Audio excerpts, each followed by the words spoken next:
We will start in just another 2 minutes.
And request Mr. Agormurthy to take the seat.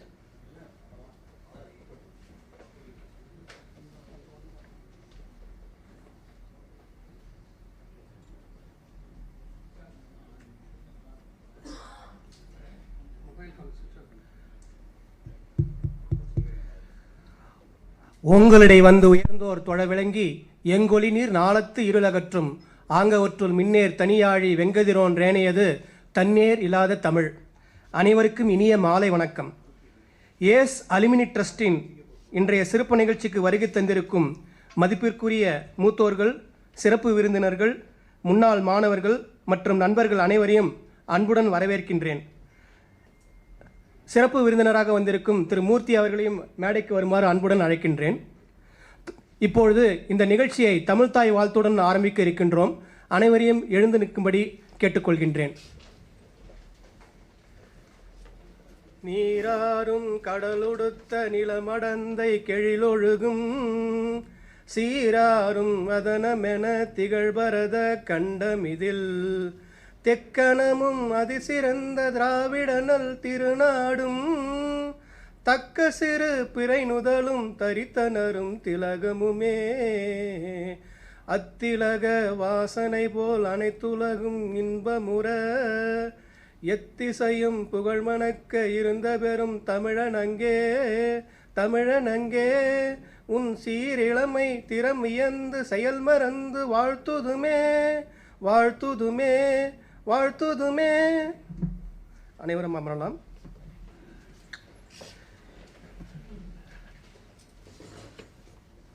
Professor ANA மற்றும் professor SML ஆகியோருடைய நினைவை போற்றும் வகையில் இன்றைக்கு இந்த நிகழ்ச்சி நடைபெற இருக்கின்றது.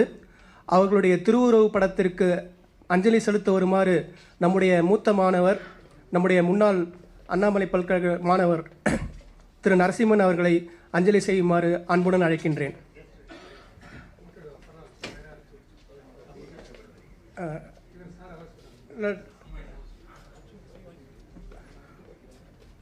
அடுத்ததாக டாக்டர் சஞ்சீவி அவர்களை மரியாதை செய்யுமாறு அன்புடன் அழைக்கிறேன்.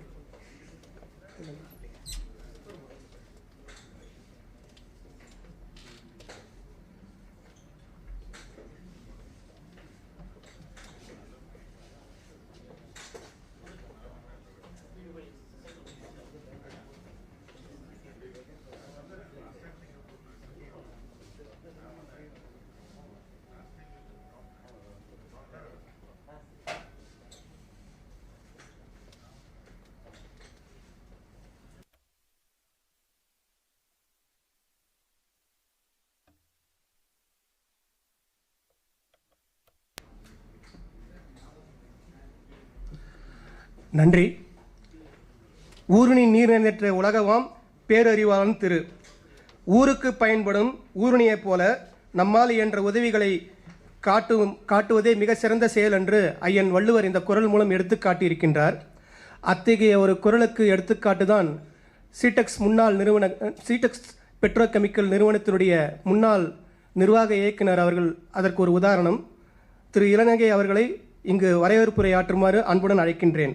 May I now invite Mr. S. Ilanagai to deliver the welcome address. Sir, the stage is yours. Good evening to all of you.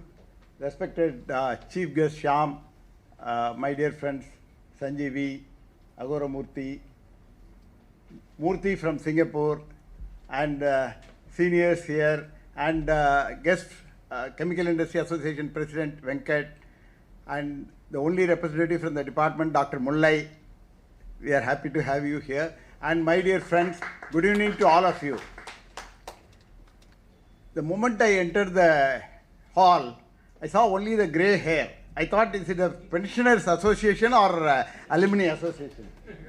So unfortunately, I think our own alumni friends think it is only the retired people can join the alumni association or the trust. We have to change that image. I request the present trustees, Jawahar Pandian and his team, to change that image and bring the people after 2000. I think 90 is very active, 96 is very active. And otherwise, if you look at the crowd, mostly it is batches from 60s and 70s, some 80s are there. It is a very sad state of affairs. After 2000, there are 25 batches have come out. But hardly 2-3 people are there from 2000, Stalin and Sendil. So how to change this? I think you have to give the ideas. Maybe you can send the ideas to Jawahar separately. We need not discuss openly in the WhatsApp groups or forums. But it's a sad state of affairs because the image of the ACE trust should change. Because we are all retired people. How much we can contribute for the trust? With great difficulty, today our batch has contributed 35, he got 40 from someone. Like that, only the 60 plus people are contributing to the trust. What we want is the contribution from the entrepreneurs, contribution from the people who are the CEOs of today. So we want to achieve 1 crore by this August 23rd. But unfortunately, only if you combine both the corpus fund and also the fund, the specific fund, put together it will come close to 1 crore. Yes. But we have done turnover of 1 crore. So that credit goes to Mr. Agora Murthy. He might not have given 10 lakhs or 15 lakhs, but the work he has done for the last 4 years is equivalent to more than that. So, and Jawahar Pandian is a silent worker, and we are happy to hand over the torch to him. This relay team, Sanjeevi, Agora Murthy, myself, we are the founder members. And now we have identified 9 trustees, and Jawahar Pandian will continue for at least how many years? 4 more years. 4 more years. And next team, even now the team, if you see, age group is only 60 plus. At least next group, the age group should be 40 to 60 majority. Even in the political parties, they have brought the retirement line. Beyond 60, you cannot become the leader. Beyond 70, you cannot be a minister in central government. Exceptionally is there. The top people, they will be only 70 plus. So here, like Sanjeevi will continue to be the advisor and Agora Murthy will continue to be the advisor, like Modi and Stalin. But at least down the line, we should have young people. This is my humble request.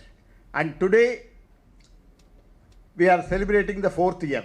In fact, the first year was a grand success. Maybe we arranged the dinner, Srigali Govindarajan, music. So, next year I request Jawahar Pandian to arrange a gala get-together. And how to arrange such thing, I think Murthy has come. Murthy is the ANNAMALAI Alumni Association President from Singapore. He is a 90 batch but not chemical engineer. But incidentally today he was here. I requested him to come and brief us about the ANNAMALAI Alumni Convention, which is going to be held in Singapore, November 28th and 29th. And we have decided to go, at least 10-15 people from Chennai will go. And already he has spoken to industrialists like URC Devarajan, Sitaraman and others, and they will go say, and I requested Shyam also to join, because last occasion, I think 5-6 years before, we all went there. We participated and it was a great event. ministers, 2-3 people came for that event. Vin Balakrishnan and others came. And I request some of you to join for that event in November. So this first year was a grand success. So how did we form this? Few of us, Sanjay V, Agoro Murthy and all, we decided to start it. Because IATA, there was a trust. Endowment lectures were held. But unfortunately, he only started. Our friend Chota Narasimhan sir is there. He started and it was going on smoothly. But something happened in this thing, IATA activities came to a halt. I was also the president for 2 years. That time it was very smooth run. Afterwards, again I insisted that it should be handed over to juniors, youngsters. But some people resisted, they took over and slowly it died. That's why I am warning here also. If you are keeping only elderly people, it will become like a pensioners association or retired people. We have to change that. No, I am not telling that retired people should not be there. We should come. We should join with the young people. And young people should run the trust. And we should support them. And the idea of starting the trust was to help alma mater, to support the alma mater as well as the alumni. Both. I think Agoro Murthy is strictly following that for the last 4 years. Whatever the pressure comes from department to give something, water cooler or everything, he will divide the fund into 3. The corpus fund interest will be divided into 3 portions. One for the training of the students, one for the training of the alumni, one only for the water cooler or fan or AC, everything. But we are not against getting some sponsorship and giving to us. For example, this year they wanted water testing kit and 76 batch we collected and gave it to them. Similarly, we are ready to do any number of projects through the trust. Now, a very good news, I think whether I can announce that or it is to be a surprise about 90 batch. 90 batch is going to give 5 lakhs for the 6 lakhs scholarship, 5 lakhs and 1 lakh for the corpus fund. Is it correct? No, 6 lakhs. 6 lakhs for the corpus fund. Very good. I think we should. I think there is a competition going on between 74, 76, 84, 74, 76, 84, 88 and 90 to donate more. I think 76 will become backseat because we have crossed 70. Now I am 72 and our people, 10 people have come. After retirement also they are contributing, few people. But we cannot expect them to continue to give that. I think 90 now should take the lead. 70s and 80s will be in the backseat. 90 should take the lead and bring even 2,000 plus people here. What is the advantage? Many people are asking, if I come to the trust meeting, what will happen? They are coming once a year. For coming to a meeting of Annamalai alumni, the 2 chemical engineers meeting, you cannot ask for what is the benefits, what is the return on investment. Absolutely there is no investment from many people. But still they are asking for ROI. We cannot explain the intangible benefits, we cannot explain. The kind of satisfaction you get when you donate and one student is studying with your money, directly or indirectly, that satisfaction you will not get anywhere. Anna Sathiram Ayiram Vaithalinum, Angor Alayam Kattuvittalinum, ஏழைக்கு படிப்பறிவு கொடுப்பது இருக்குது இல்லையா, அதில் வர சந்தோஷம் எதுலேயும் கிடையாது. அதான் அன்றைக்கி நான் போயிட்டு இருந்தேன் 3 நாள் முன்னாடி ஏசி டெக்கில் ஒரு டிபார்ட்மெண்ட்டை பார்க்க போனப்போ ஒரு குடும்பம் வந்தாங்க. அந்த அம்மா செருப்பு போடல, அப்பா கையில் ஒரு ட்ரங்க் பட்டி, அந்த பொண்ணு ஒரு அழுக்கு சட்டை. பஸ் ஸ்டாண்ட்லேருந்து இறங்கி நேராக they're entering the college and she asked us apparel division எங்கே இருக்குது, டெக்ஸ்டைலில் இப்போ அப்பரல்னு ஒன்று இருக்குது போல இருக்குது. நிறைய டிவிஷன்ஸ் வந்திருக்கு, பெட்ரோலியம் வந்திருக்கு, செராமிக் வந்திருக்கு, அதே போல் அப்பேரல்ஸ் இந்த டெக்ஸ்டைல். அவங்கள பார்த்தாலே ஒரு கஷ்டமாக இருந்தது. அதான் வந்தோடனே நான் பார்த்தேன். I said that we should start a website. அந்த பேரே கற்கை நன்றின்னு கொடுக்க போகிறேன். அதான் சஞ்சீவியிட்டெல்லாம் கேட்டிருக்கேன். எங்கெல்லாம் அசிஸ்டன்ஸ் இருக்குது ஸ்டூடெண்ட்ஸுக்கு, not only for Annamalai, open to all, மாற்றம், அகரம், இந்த மாதிரி நிறைய இருக்குது. விஐடியில் கொடுக்குறாங்க, சஞ்சீவியே கொடுக்குறாரு. Sanjeevi is giving every year 5 lakh rupees for the students in and around Chidambaram. அதுபோல் நிறையா பேர் இங்கே இருக்கவங்களே கொடுக்குறாங்க. They are giving. இது எல்லாத்தையும் கேப்சர் பண்ணி ஒரு வெப்சைட்டில் போடலாம் அப்படிங்கிறது. ஏசி ட்ரஸ்ட் கொடுக்குறதையும் அதில் போட போகிறோம். ஸோ இது ஒரு initiative personally I would like to do. எனக்கு என்னென்னா எந்த இதுவும் ஆரம்பித்து வச்சோன்னு ஒரு 3-4 வருஷம் ஸ்டெபிலைஸ் ஆகிடுச்சுன்னா அதை விட்டுட்டு போயிடணும். இல்லைன்னா அதான் அகோரமூர்த்தி சொல்லுவார், இல்லைன்னா அந்த சேருக்காக உட்காந்துட்டே இருக்காங்கன்னு சொல்லக்கூடாது. வி ஸ்டார்டட் ஐட்டாவில் 2 இயர்ஸ் ஆக்டிவாக இருந்தால் வெளியே வந்துட்டேன். அப்புறம் கெமிக்கல் இண்டஸ்ட்ரி அசோசியேஷனில் கூடவே இருந்துட்டேன். அப்புறம் வெங்கட்ட ஹேண்ட் ஓவர் பண்ணிவிட்டு வெளியே வந்துட்டேன். Chem Skill Development Center we started with a good idea. It's going on smoothly. It came out. So trust lendum we will take the back seat. I think I use this opportunity to thank all alumni for the excellent support we got in the last 4 years, and also for the guidance we got it from people like Sanjeevi and Narasimhan sir and others. இந்த மாதிரி ஒரு support எங்கேயுமே கிடைக்காது. இதை வந்து வேறு பிரான்ச்சஸ்க்கெல்லாம் ஒரு role மாடலாக நம்ம அண்ணாமலை யூனிவர்சிட்டியில் பண்ணியிருக்கோம். பட் ஏன் ஃபேக்கல்ட்டிஸ்லாம் இன்னும் அதிகமாக நம்மளோட இன்ட்ராக்ட் பண்ணலன்னு அவர் ஸ்ரீநிகேதன் கேட்டார். Sriniketan was NIT director 77 batch. Faculties ஏன் உங்களோட அதிகமாக இன்ட்ராக்ட் பண்ண மாட்டேங்கிறாங்க, வாட்ஸ்அப் குரூப்லேயே ஆகட்டும் இல்லை வர்றதா இருக்குல்லன்னு. நான் சொன்னேன், டாக்டர் முல்லை போல் சில பேருக்கு தான் தைரியமாக பழகுறாங்க, இல்லைன்னு பயப்படுறாங்களோ என்னமோ தெரியலை. கவர்மெண்ட் காலேஜ் ஆன பிறகு நீங்கள் கவர்மெண்ட் காலேஜில் இருந்திருக்கீங்க, இந்த இன்ட்ராக்ஷன்லாம் பயப்படுவாங்களா என்னன்னு தெரியல ஃபேக்கல்ட்டிஸ். ஐ திங்க் IITஸ்லாம் பயப்பட மாட்டாங்க. I don't think that IITs or NITs they are not afraid of this. But I think Mullai has to give the courage to the faculties to interact with the alumni openly. We are only talking about the welfare measures, and we are only talking about scholarship to the students. Scholarship ஸ்டூடெண்ட்ஸுக்கு select பண்ணுறது கூட பயப்படுறாங்க, யாராவது தப்பு சொல்லிடுவாங்களோ, registrar question பண்ணிடுவாரா அப்படிங்கிறது. இப்போ அதுக்காக இங்கேருந்து தான் ஒரு கமிட்டி போக வேண்டியிருக்கு. கம்ப்ளைண்ட்டாக சொல்லலை doctor Mullai, don't mistake me. It is observation by another faculty who worked in NIT Surathkal. ஏன் ஃபேக்கல்ட்டிஸ் வரமாட்டேங்கிறாங்க, நீங்களே பேசிக்கிட்டே இருக்கீங்களே, அகோரமூர்த்தி நீங்களும் தான் போஸ்டிங் போகிறீங்களேன்னு. அதனால தான் நம்ம கொஞ்சம் குறைச்சிடணும். நாளையிலேருந்து I may stop it. I am requesting others to post many things. ஏன்னா டொனேஷன் திருப்பி கேட்டு சலிப்பாயிடுச்சு.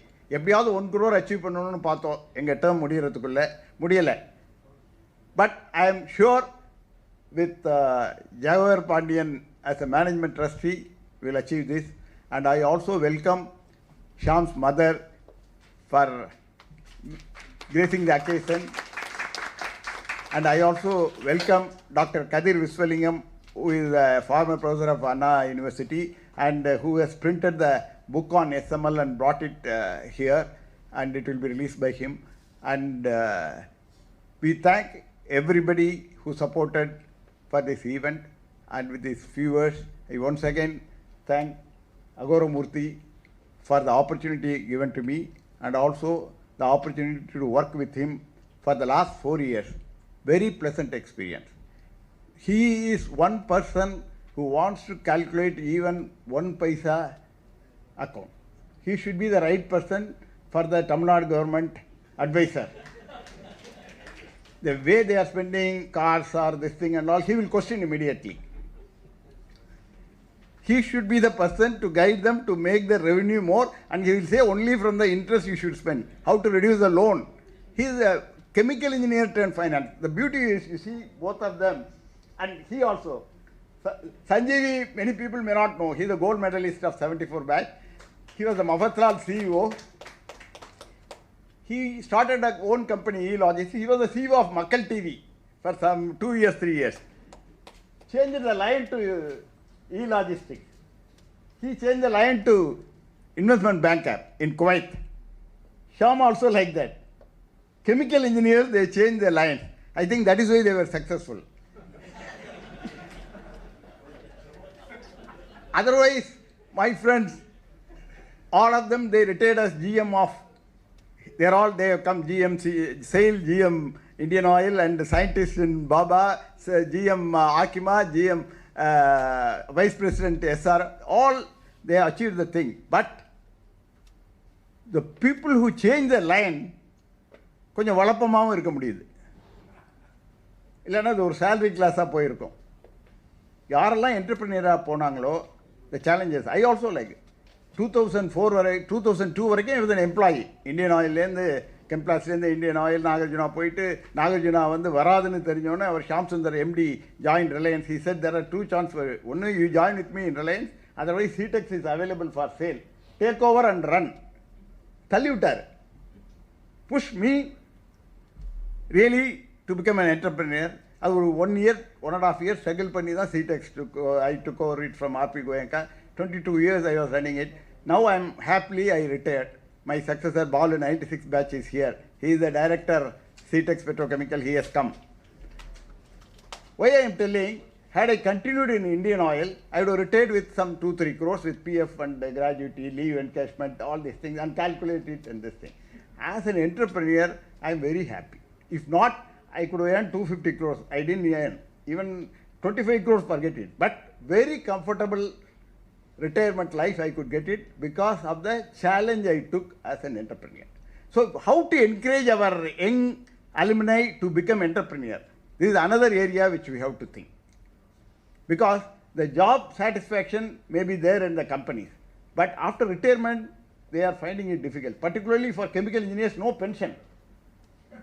No pension. Only our classmate who worked in atomic energy, he is getting pension. I think chemical engineers, very few people will get pension. You may agree.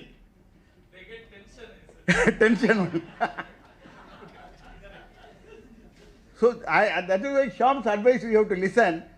At the age of 25 itself, we have to start investing in through SIP in mutual fund. That is the important thing which we have to tell our alumni. Again and again I am requesting, please bring people after 90 to the trust and other activities. And our trust meeting once a year we are conducting it. And he wants to do something for the alumni. So once a quarter we should have one training program or some informal or formal meeting once a quarter. I think the 9 trustees are there. நவகிரகங்கள் மாதிரி. ஆனால் எல்லாம் 70+ இல்லை 60+ இருக்குது. அது ஒன்று தான் பயமாக இருக்குது. அதனால தான் சொன்ன ஒரு சப் கமிட்டி மாதிரி எதுவும் போட்டுக்க முடியுமான்னு பாருங்கள். We have to have once in 3 months one program. We can sponsor that program. Aghoramurthy வந்து பைசா தொட விட மாட்டார். I am ready to sponsor one program every year. என்ன ஒரு 30 பேர் 40 பேர் வர போகிறாங்க. We will have it in MRC club or Gandhi Nagar club. No problem. I think many people will be there to sponsor like Shyam, Sanjeevi மீட்டிங்லாம் boat கிளப்பில் தான் நடத்துவார். ரொம்ப பேர் இல்லை, நாங்கள் ஒரு 7-8 பேர் தான். பட் இது மாதிரி ஒரு குவார்டர்லி மீட்டிங் வச்சு 30 பேர் வந்தாலும் we are ready to support it. Quarterly one meeting we will have. It need not be like a training session. It will be like 1 hour talk by one expert, and we will continue this. I think I have taken more time. Thank you very much. I welcome all of you for this enjoyable event. Thank you very much, sir, for your warm words of welcome. இதனால் இவன் முடிக்கும் என்றாய்ந்து அதனை அவன் கண் விடல். ஒரு செயலை சிறப்பாக செய்து முடிப்பார் என்பதை அறிந்து அந்த பொறுப்பை அவரிடம் ஒப்படைக்க வேண்டும் என்பதுதான் இந்த குறளினுடைய பொருள். பொறுப்பை ஏற்றுக்கொண்டு திட்டமிட்டு செயல்படுத்தும் திறனும் எடுத்த செயலை நிறைவு செய்யும் உறுதியும் கொண்ட திரு கே அகோரமூர்த்தி அவர்களை ஏஸ் அலுமினி ட்ரஸ்டின் பயணம், நோக்கம் மற்றும் செயல்பாடுகள் குறித்து நம்முடன் பகிர்ந்து கொள்ள அன்புடன் அழைக்கிறேன். To give you a brief overview of the AS Alumni Trust, its journey, objectives and activities, may I invite Mr. K. Agoramurthy to address the gathering. Sir, please. Thank you, Stalin. அனைவருக்கும் இனிய மாலை வணக்கம். At the outset, as you know, we are pleased to inform you that the trust crossed to rupees 1 crore, the fund managed so far in just 30 months. It's a remarkable achievement in spite of certain kind of shortfalls we have. This 1 crore is made up of 61.4 lakhs for the general cause, 33 lakhs for the specific fund, 6.8 lakhs from the bank interest. This specific cost last 12 months witnessed a substantial progress. Specific cause means a person donate a significant amount of money to any trust with a certain kind of instruction. If trust agrees, then trust simply behave like a custodian of the fund and kind of manager. I mean, trust cannot divert the fund to something else, and the donor takes a lead role in those kind of activities. It's all started by Mr. Jagannathan and Dr. Sanjeevi of 1974 batch at the same place last August, who gave 5 lakhs and 2 lakhs respectively. So they seems to be very lucky. Today morning I sent the message to Jagannathan. And then the same last August 1976 batch gave 1 lakh, collectively 1 lakh for the Professor Andiyappan endowment lecture. That was 8 lakhs last August. Now, just to give a brief how it works, now the specific cause we have signed MOU with each donors. For example, 1976 batch last year gave 1 lakh for the 10-year tenure. So each year we take 10,000 rupees along with the bank interest, we use it for this kind of function. So this year we have 16,500 rupees. So that was used for the partial payment. So thanks to all them. This 8 lakhs again become 33 lakhs. This last 12 months we got 25 lakhs again specific fund. That is made up of 1 lakh from Professor Sadiq, who was a Vice Chancellor of Madras University, and he is a 1959 mechanical engineering alumnus. Then followed by Ilanagai 76 batch gave 5 lakhs, Desigan 76 batch gave 5 lakhs, then Prakash Raman gave 92 batch gave 5 lakhs, then Shankar Vaidyanathan of 1990 batch gave 5 lakhs, Mr. Bhanushekhar of 71 batch who came here, he also gave 4 lakhs. I asked his picture, Bhanushekhar, I asked him, yes, I want to post it in the group. He said, he is not willing to give the photo. So he is a person. So thanks to him. This 33 lakhs, again, that is till yesterday. I mean, today we'll be taking another 6 lakhs from 1990 batch. This 33 lakhs again made up of 28 lakhs from the scholarship, 5 lakhs for the endowment lecture. The scholarship, again, the donors have different criteria. Somebody is at economics, somebody is merit, girl student, boy student, We have signed MOU for based on donors' requirements. Now, this year we will be distributing 1 lakh rupees to the students from the scholarship fund. Next year it will be 2 lakhs because this year the tenure is less. Somebody donated only in the March. So out of this 1,25,500 rupees, we already donated to a girl student. Okay. Now we are going to identify a consultant to identify potential beneficiaries for the scholarship because we have 8 donors and then we have to review more than 50 to 100 applications. So there are certain kind of laborious and sensitive because the merit is easily to identify. When you say somebody says economic criteria, it's difficult, it's a little gray area. So better to engage a third party consultant, it goes kind of unbiased. So that is the scholarship. Compared to this specific fund, the general fund, we receive only 4 lakhs. So I'll come back to that. And the next topic is in activities, which perhaps you are more interested to know. So the trust has 3 beneficiaries, as Elena explained. First is students. Number 2 is department and faculty. Third is alumni. For the students, last year, August, we did for the final year students a soft skill program. September, we did it for the third year students. Both are soft skill. Soft skill, as you know, basically interview management, personality development, English speaking, group discussion, those kind of stuff. Unfortunately, early this year, we planned, but due to certain kind of unrest in the university campus, we could not do it. I think we have streamlined next August, next week, and September. I think it will be headed by Mr. Krishnan and Vaidyanathan. They will go to the department, discuss with the student, develop a kind of master plan. That is for the students. Then for the faculty, this year, February, we sponsored 4 professors to a process safety program at Kadalur. So that was full of industrial people like you, industries people. So there was opportunity for a kind of, college professor to interact with the industrial people. That's a kind of, we call institution and industries bridge. So I think the professors are very happy. So in fact, we want to do more programs for the faculty. There's some other message from the donors. Donors says, give more training to the faculty because, it has a multiple effect on the students. So in fact, last year I sent a message to HOD that we will plan some kind of in-plant training to the faculty. It's a little awkward, but even in a multinationals, international market, the big CEOs also goes for training. So it's basically you have to get exposure to the different type of industries. So that's a message to from Madam Professor Mullai. The trust is ready to do any programs to the faculty. Please convey the message subject to the fund availability. And also coming summer vacation, at least 3-4 faculty should be there. I think with the help of Elena, I will try to get Chennai Petroleum or DCW. A very good interest is you can go for 2 to 3 weeks kind of in-plant training. I think that's a good way to do it. Then third is alumni. November we did 4 programs for the alumni. First is on optimization excellence by Mr. Baligandan, and then finance for engineers I did, then environment by Mr. Ramadas, and then one artificial intelligence by Mr. Prem Kumar from outside. Last month, July 25th, my classmate Ranganathan came artificial intelligence on application of chemical industries in association with CA. I think it was a tremendously successful. And that is on the knowledge-based programs. That the trust main objective is knowledge-based programs. So last 12 months, we also did some kind of secondary subject. We delivered some 1.4 lakhs worth of equipment to the department. So minor support is made up of part payment to the interactive panel, water analysis, and 4 fans.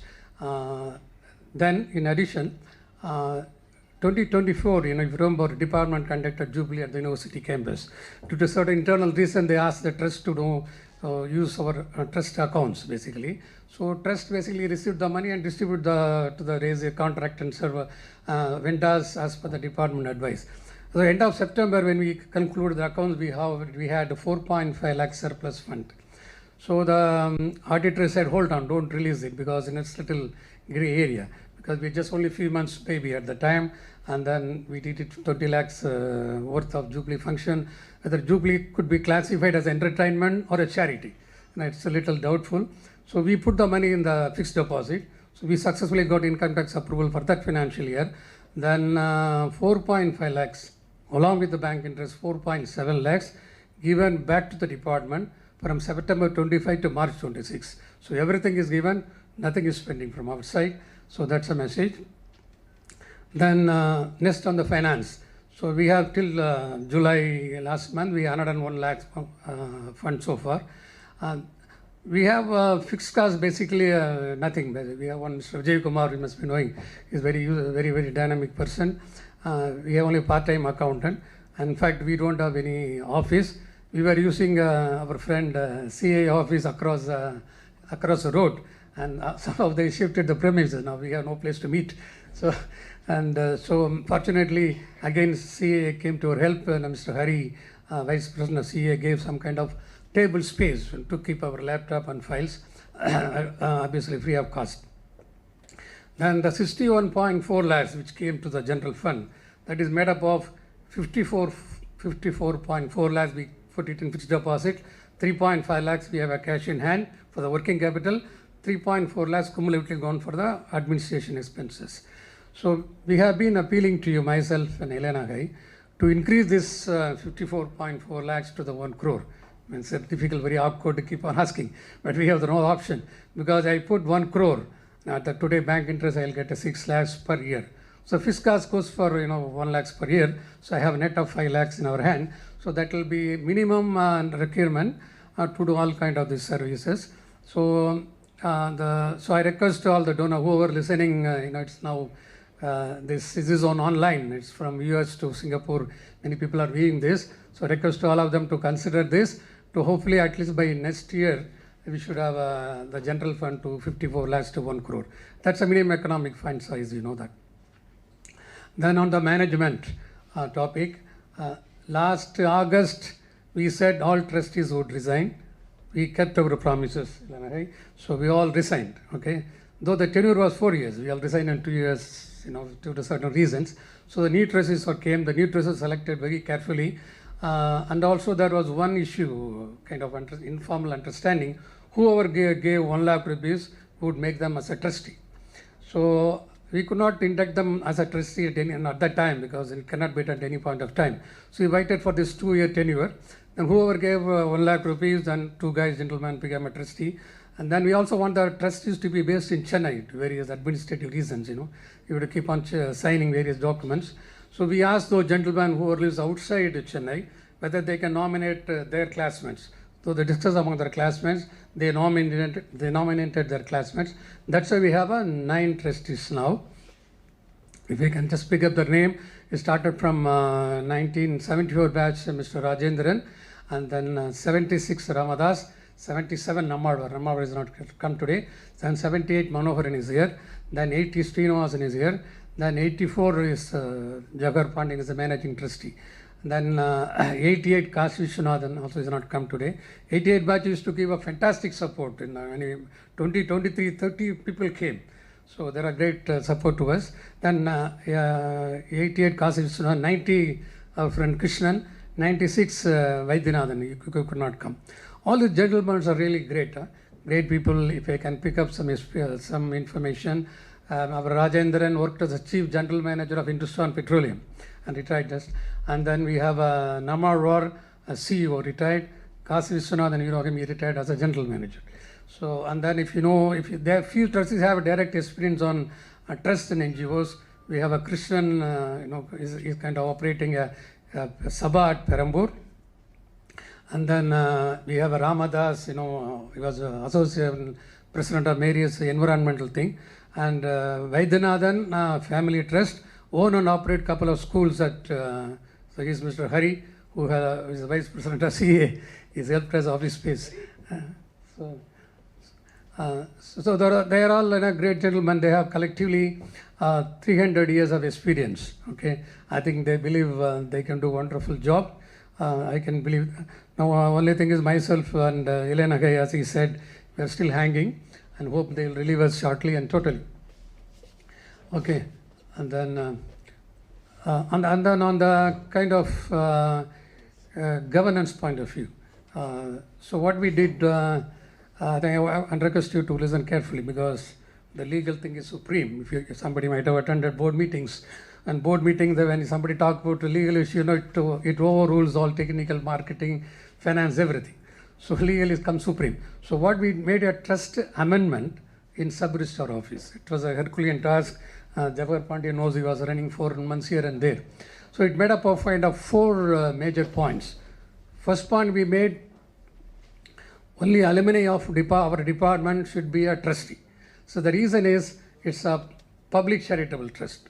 So anybody can donate, anybody can become a trustee. So down the line we don't decide, it should not go to the somebody from outside our circle.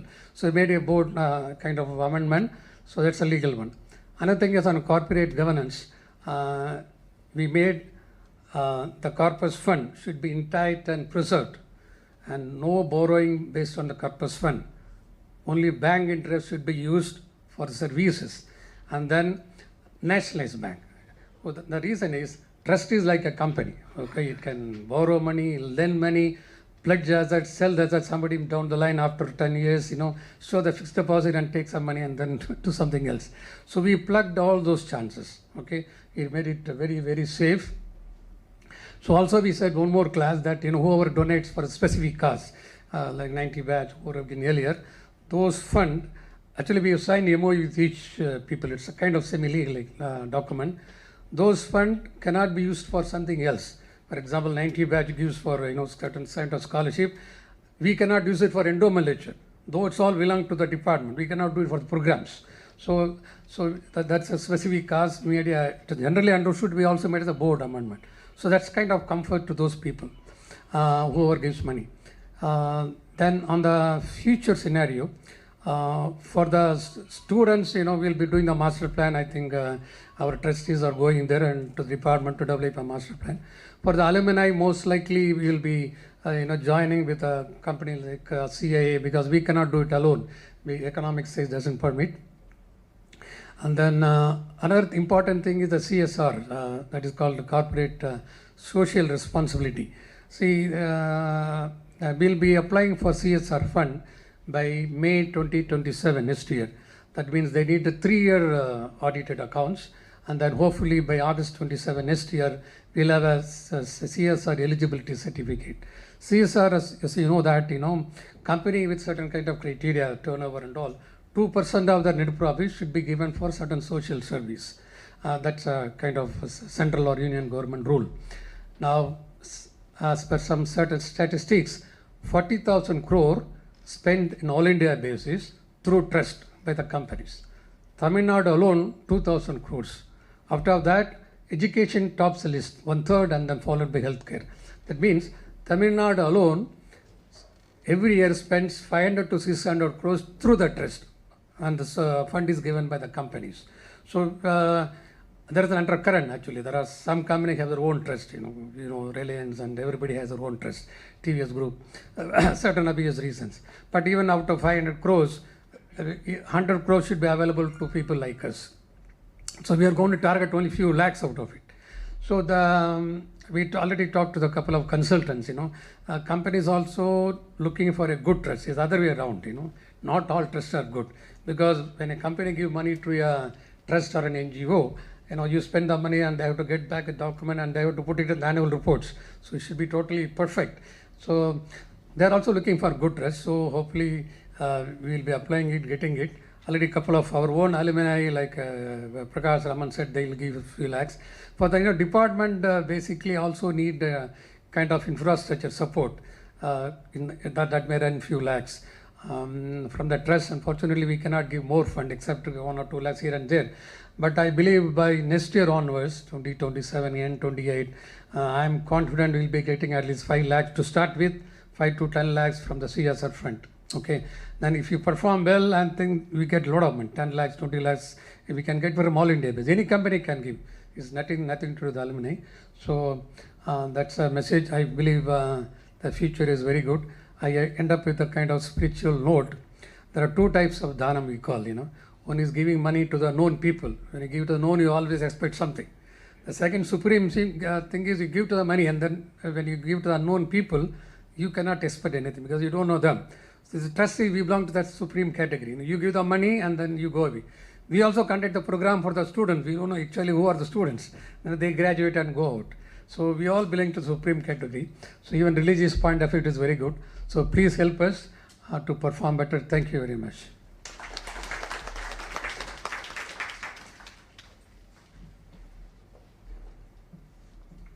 Thank you very much, sir, for giving us a concise overview of the Yes Trust and its activities. சொல்லுதல் யாருக்கும் எளிய அறியவாம் சொல்லிய வண்ணம் செயல். சொல்வது யாருக்கும் எளிது, ஆனால் சொன்னபடி செய்வது கடினம் என்று வள்ளுவர் இந்த குறளிலே நமக்கு எடுத்துக்காட்டியிருக்கிறார். சொல்லுக்கும் செயலுக்கும் இடைவெளியின்றி செயலில் காட்டும் தனித்துவம் கொண்ட டாக்டர் சஞ்சீவி அவர்களை ப்ரொஃபஸர் எஸ்எம்எல் மற்றும் ப்ரொஃபஸர் ஏஎன்ஏ குறித்து சுருக்கமாக பகிர்ந்து கொள்ள அன்புடன் அழைக்கிறேன். May I now invite Dr. Sanjeevi to give us a brief on Professor SML and Professor ANA.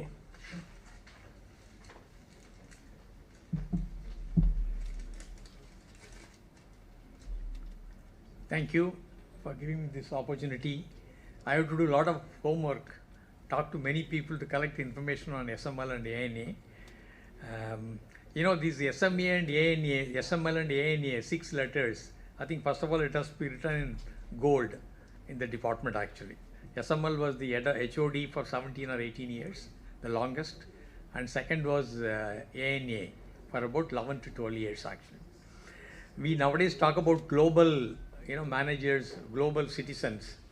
SML studied the schooling itself in 3 countries it seems. Sri Lanka, Burma, which is Myanmar, and then Chettinadu.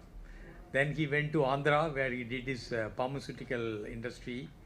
Then he moved to London, did his PhD in thermodynamics about naval lignite at Imperial College, which is still the top 10 in the world. Got his PhD.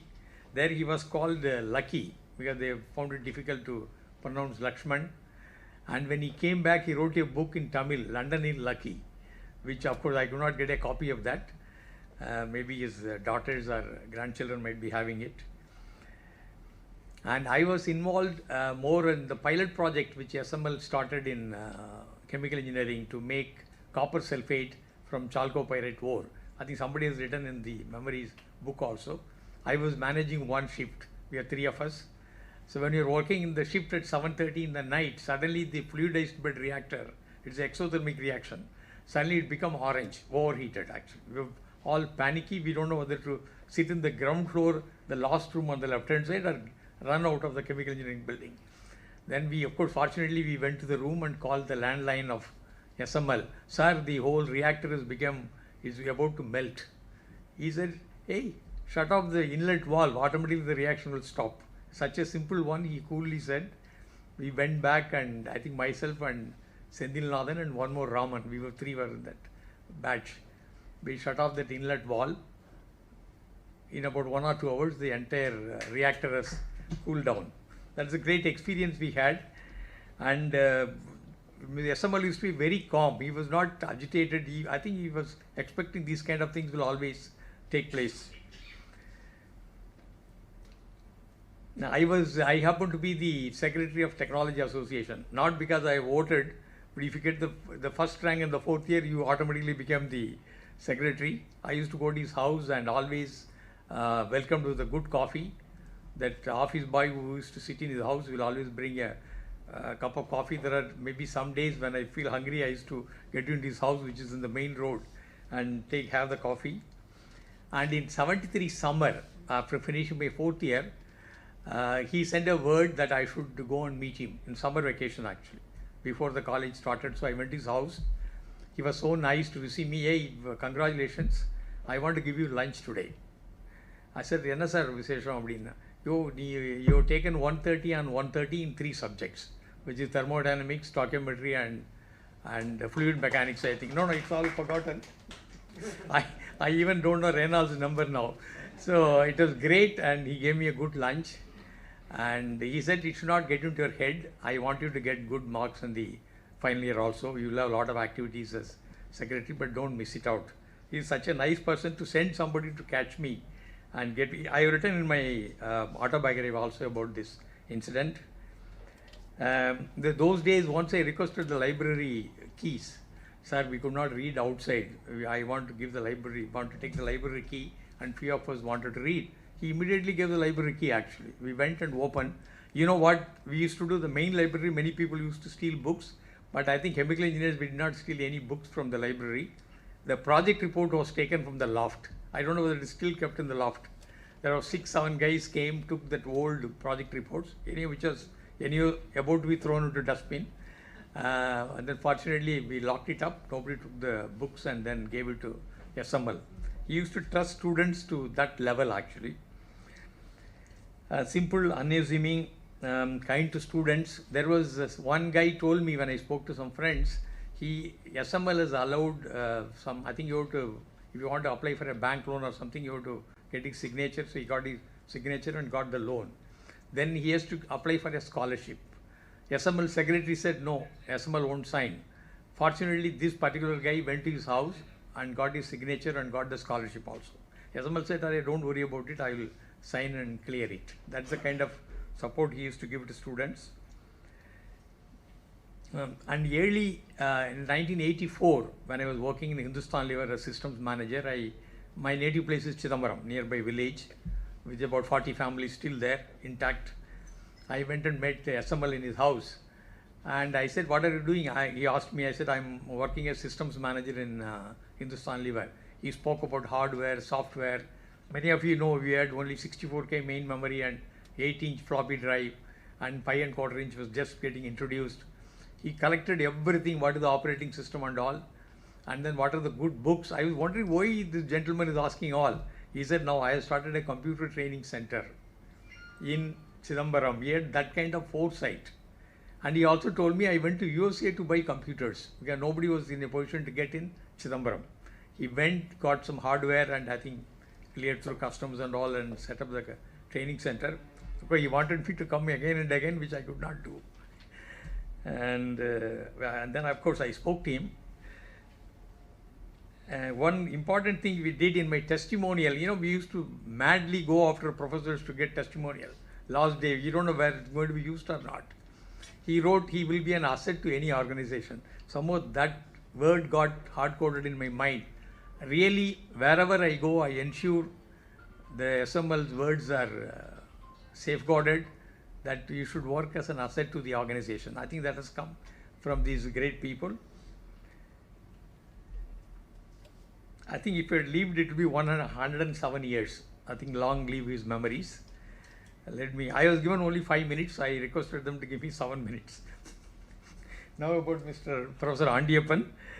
He is another great person who was HOD for about 11 to 12 years. More or less, he was on the footsteps of SML. He did his PhD in Canada and initial teaching also in Canada. He was affectionately called, I had Andy, A-N-D, Andy Mukherjee or something, but just Andy. He always supports all students. There are some ME students who studied under him. He said that his degree was given by him. There was not even enough attendance, and you can't write exams. I don't know whether it's still there. And so this poor guy, good boy, in my opinion and in everybody's opinion, he's also sitting here. So he went and approached Professor A. sir, the situation is like this.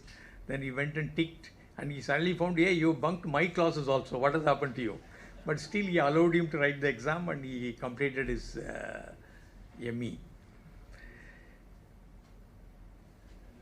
So I think overall, if you look back in life, I think the spending a few years at Annamalai University with these great professors have been a great eye-opener, and that's why we call our group as rugged engineers. We are all trained, thrown into dustbin, you get up, do everything, you study without electrical lights. So we are all fully trained in that place, more outside the books in interacting with professors and other friends actually. And one personal thing happened to me with the ANA for me. In 78, when my prospective father-in-law located me, of course I liked the girl, so he went to ANA, it seems, I don't know, asked him how this character called Sanjeevi. He said, he's a 24-carat fellow, please don't miss him out. Then he came to my parents and got the whole thing done. I don't think I have missed anything or gained anything, it's neutral after the marriage. And ANA had another one. Depending on the ability of the student, he will give the proper course of action. If he is a very super intelligent, he has a certain reply to him. If he is very dull, slow, he has certain reply to him. And overall, he took care of everybody. And thanks for giving me the opportunity to collect information about both of them and share it with you. Thank you very much.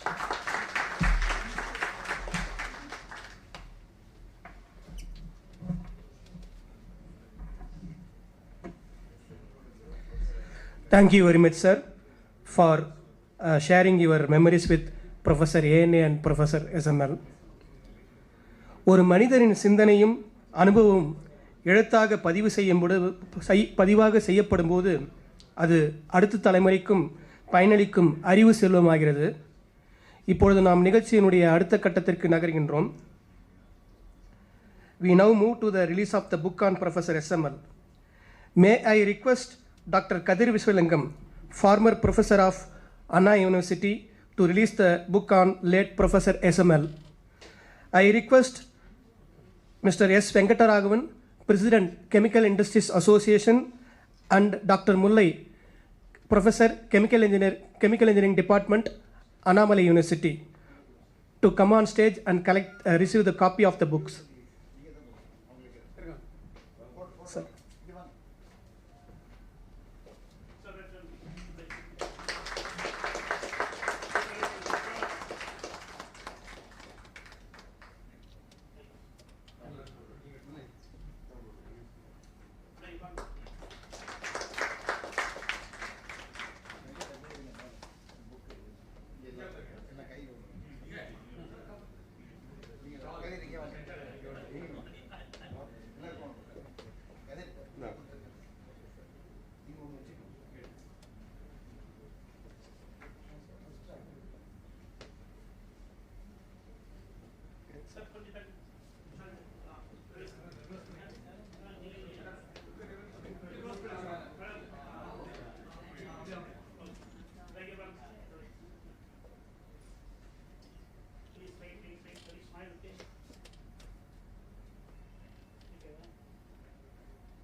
இந்த இனிய தருணத்தை நம்முடைய கரவொலியால் மீண்டும் சிறப்பிப்போம். எல்லாரையும் ஒரு முறை கைத்தட்ட கேட்டுக்கொள்கின்றேன்.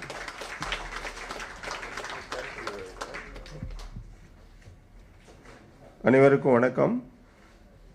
இந்த நூலுக்கு வெளியிட மிகவும் உதவியாக இருந்த நம்முடைய டாக்டர் முல்லை அவர்கள்தான் இந்த நூலை தொகுத்து வெளியிட்டார்கள். எங்களுடைய 75 பேட்ச் ஒரு 3 மாதங்களுக்கு முன்னதாக நாங்கள் வெளியிட்ட இந்த புத்தகத்தை டாக்டர் முல்லை அவர்களும் இன்றைய துறைத் தலைவர் டாக்டர் சரவணன் அவர்களும் மிகுந்த ஈடுபாட்டோடு இந்த நூலை வெளியிட்டார்கள். அதற்காக நம்முடைய ஏசி சார்பாக அவருக்கு நன்றியை தெரிவித்துக் கொள்கின்றோம். இந்த நூலை அனைவரும் வாங்கி படியுங்கள். பல சிறந்த கருத்துக்கள் நம்முடைய டாக்டர் SML அவர்களை பற்றிய நினைவலைகள் பல இருக்கின்றன. அனைவருக்கும் நன்றி, வணக்கம். Thank you, sir. We now move to the meaningful contributions in support of the ACE Alumni Trust. First, may I request Mr. Suresh of the 1976 batch to hand over the Dr. Andiyappan Endowment Lecture Check to Mr. Javahar Pandian, representing the ACE Alumni Trust. Mr. Sridhar.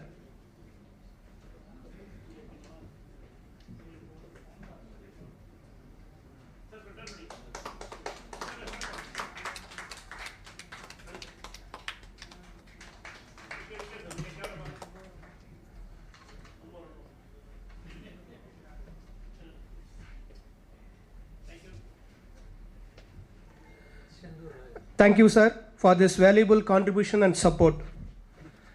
Next, Mr. Vaidyanathan of the 1996 batch, through his ARR Trust, is generously donating a check of rupees 1 lakh to the ACE Alumni Trust.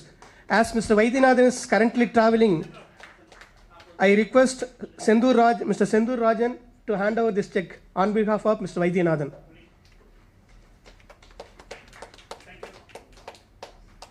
Thank you, sir. We shall now proceed with the 1990 batch Memorandum of Understanding. May I request Mr. Krishnan and Dr. Mullai of the 1990 batch to kindly come forward to the stage for the MOU proceedings. Please come on stage.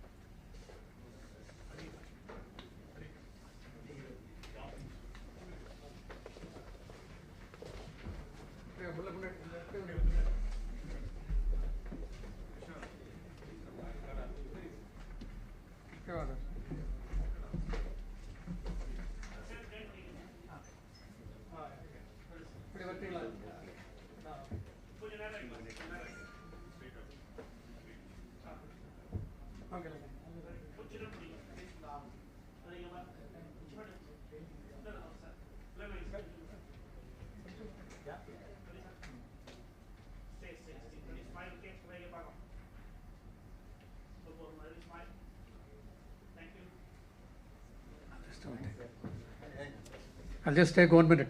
See, the specific cause, few people already given 5 lakhs and 2 lakhs as I explained. But 1990 batch, the 6 lakhs given by 28 people. See, 1 or 2 people trusting the trust is something different. Now 28 people trusting means that gives really a moral boost to us. So thank you 1990 batch again. Thank you. We wish this association and initiative every success. We are also delighted to have with us today Mr. Murthy, President of the AU Alumni Association, Singapore. May I request Mr. Murthy to take about 2 minutes to brief us on the upcoming AU Alumni International Convention. Sir, please.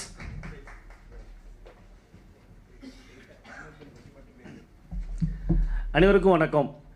Thanks for the opportunity. I thanks Anand Nilanagai and my friend Sham Sangar and all the dias people. Thank you for the opportunities. I give only 2 minutes. Okay, I'm the president of Anomaly University Alumni Singapore chapters.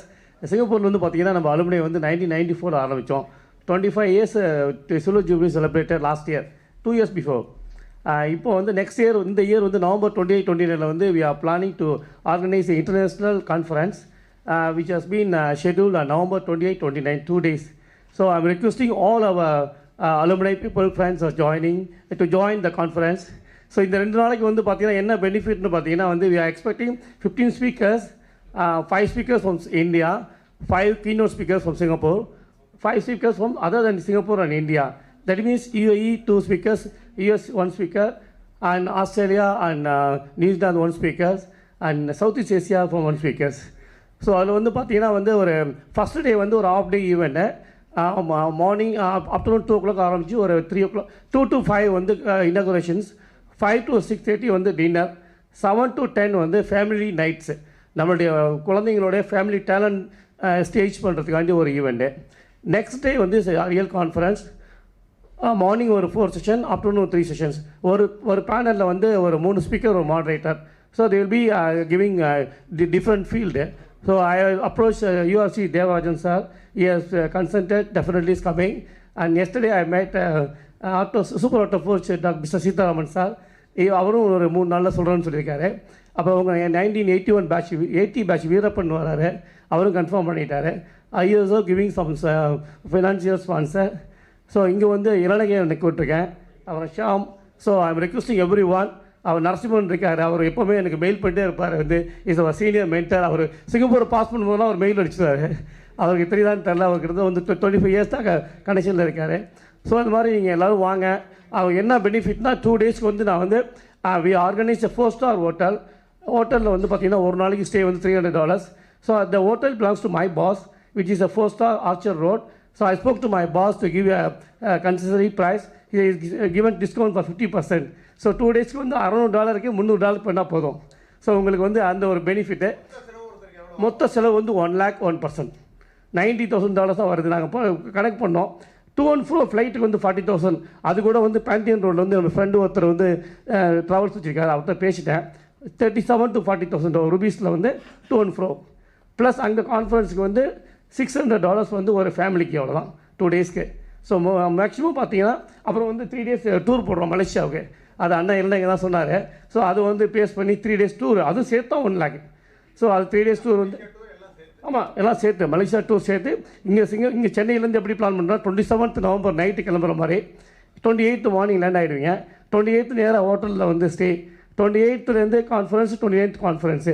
29th conference நம்ம men's தான் இருப்போம். அப்போ லேடிஸ்லாம் வந்து பார்த்தீங்கன்னா அவங்க நம்ம doctor முல்லை இருப்பாங்க, அவங்களாம் அலுமினை. பட் நம்மளுடைய ஒய்ஃப்லாம் ஸ்போர்ட்ஸ்லாம் அவங்களுக்கு ஒரு டூர் ஒன்று அரேஞ்ச் பண்ணியிருக்கோம், அவங்க வெளியில் அழைச்சி போகிற மாதிரி. நம்ம கான்ஃபரன்ஸ் கைடும் போட்டோம், அதெல்லாம் எல்லாம் பேசியிருக்கேன். இதெல்லாம் சேர்ந்து அப்புறம் வந்து மண்டே மார்னிங் பிரேக்ஃபாஸ்ட் முடிச்சுட்டு செக் அவுட் பண்ணிவிட்டு நம்ம கேஎல் போகிறோம். கேஎல் போயிட்டு Malacca is the place that மலேசியாவோட ஃபார்மர் கேபிட்டல். இப்போ வந்து கோலாலம்பூர். ஸோ மலாக்கா பிளேஸ் தான். அப்போ வந்து ஃப்ளைட் வரதுக்கு முடியலாம், கப்பலில் போகும்போது அங்கே தான் லேண்ட் ஆவாங்க. ஸோ அந்த ஒரு டூரிஸ்ட் ஹிஸ்டாரிக்கல் அந்த பிளேஸு அங்கே விசிட் பண்ணுறோம் ஒரு ½ டே. அப்புறம் அங்கே ஸ்டே பண்ணுறோம் மலாக்காவில். Second day and third day வந்து கேரளா ஸ்டே பண்ணுறோம். அதாவது மலேசியாவில் 3 நாள், சிங்கப்பூரில் 2 நைட், 5 நைட் ஸ்டே பண்ணுறோம். இதெல்லாம் சேர்ந்து மொத்தமாக வந்து நாங்கள் ஒர்க் அவுட் பண்ண காலையிலேருந்து அதான் வேலை ஒரு 90,000 ரூபீஸ் வருது, அவ்வளோதான். சீப்பஸ்ட்டாக எவ்வளோ சீக்கிரம் கொடுத்தீங்களா அவ்வளோ சீக்கிரம். இல்லை எல்லாமே இங்கே வந்து ஒரு 90 பேட்சில் வந்து ஷாம்பு தெரியும். எங்களுடைய பேட்ச்மேட் வந்து ஆவிச்சி அண்ட் சந்துரு நான் பேசியிருக்கேன். அவங்களுடைய நம்பர் கொடுத்தேன். ஆவிச்சி அப்கோர்ஸ் நீங்கள் எல்லாருக்கும் தெரியும், அவங்க முதல் வழியில் இருக்கார். அதில் வந்து அதில் அவங்க போட்டிங்கன்னா போதும். அது இந்த கான்ஃபரன்ஸுக்கு வந்து அங்கே வந்து ரெஜிஸ்ட்ரேஷன் ஃபீஸ் வந்து ஒரு $100 மட்டும்தான் அந்த 2 டேஸ்க்கு வந்து. அதுக்கு வந்து ஒரு லஞ்சு, ஒரு டின்னரு, 2 டீ பிரேக் இருக்கும். ஸோ அதெல்லாம் வந்து எவ்ரிதிங் இன்க்ளூடட். ஸோ நம்மளாம் வில் டேக் கேர். நீங்களாம் வந்தீங்கன்னா எங்களோட guest. We expecting 400 delegates from all over the world including Singapore. So already வந்து ரிஜிஸ்ட்ரேஷன் போயிட்டுருக்கு. ஸோ இதான் வந்து ஃப்ளையர் நான் பாஸ் பண்ணுறேன் எல்லாருக்கும். இதுதான் இது வந்து 2 days கான்ஃபரன்ஸு 2010 பண்ணோம். இப்போ அப்கோர்ஸ் இல்லைனாங்க நீங்கள் பண்ணாங்க. இதுக்கு முன்னாடி சென்னையில் ஒரு 3 கான்ஃபரன்ஸ் வந்துருக்கு. சிங்கப்பூரில் வந்து நம்ம 3 பண்ணியிருக்கோம். ஸோ இது வந்து 3rd conference, international conference. So organise பண்ணுறது. எல்லோரும் வாங்க, சப்போர்ட் பண்ணுங்கள். மேக்ஸிமம் ஒரு 1 lakh மேலே ஆகாது. 5 days. 5 days வந்து 3 night Kerala stay, 2 night Singapore stay, 5 night stay plus வந்து ஃப்ளைட் ஃபேர் எல்லாம் சேர்த்து 1 lakh தான். எல்லாம் அனுப்பிச்சி வரவங்களா அதுக்கப்புறம் எங்களோட ப்ரோச்சஸ் தான் இருக்குது, எல்லாம் கொடுத்துருக்கோம். ஃபுல்லாக பார்த்தீங்க, எல்லாம் சாஃப்ட் காப்பி அனுப்பிச்சிட்றேன். Thank you for the opportunity. எல்லோரும் வரணும், கண்டிப்பாக கெமிக்கல் இன்ஜினியர்ஸ் எல்லோரும் வரணும் ஃபுல்லாக கம்ப்ளீட்டாக. Thank you. Thank you very much, sir, for sharing the details of the International AU Alumni Convention. We wish the convention every success.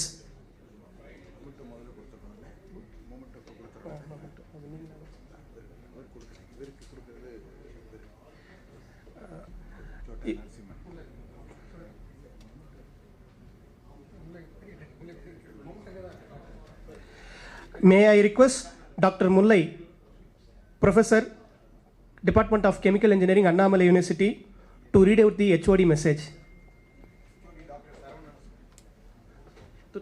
To read out the Dr. Saravanan message. So this is message from our department head, Professor R. Saravanan. Dear alumni friends, good evening. I sincerely regret that I am unable to attend the function due to personal commitments and certain unavoidable circumstances. I truly miss this valuable opportunity to be with you all and share this memorable occasion in person. However, I did not want to miss the opportunity to convey my thoughts and appreciation. Therefore, I am sharing my message. I hope my words will convey my heartfelt feelings and gratitude, even though I am unable to be physically present among you. It gives me immense pleasure. It gives me immense pleasure and a deep sense of gratitude to place on record our heartfelt appreciation to the AC Alumni Trust, Chennai, for its extraordinary and sustained support to our department. When we look at the development of our department in recent years, we can confidently say that the transformation we today has been made possible to a very significant extent because of the generous support, commitment and goodwill of the AC Alumni Trust. The Trust has not limited its contribution to financial assistance alone. Its support has extended to equipment, instruments, laboratory facilities, classroom infrastructure, furniture, technological facilities, and several other essential requirements that have directly contributed to improving the academic environment of our department. Many of these contributions may appear to be individual items when viewed separately, but when we look at them collectively, they represent something much greater, a continuous commitment to the growth and development of the department and to the future of our students. The equipment and instruments provided through the support of the AC Alumni Trust have enabled our students and faculty members to have better facilities for teaching, practical training, experimentation, project work, research and innovation. The infrastructure support has helped us improve our classrooms, laboratories and other academic spaces. These facilities have created a more conducive environment for both students and faculty members. What is particularly admirable is that the Trust has always understood the actual needs of the department and responded positively whenever support was sought. This demonstrates not merely generosity but a deep sense of responsibility and affinity towards the alma mater. Your contributions are not simply donations, they are investments in students, investments in education, investments in infrastructure and above all, investments for the future generations.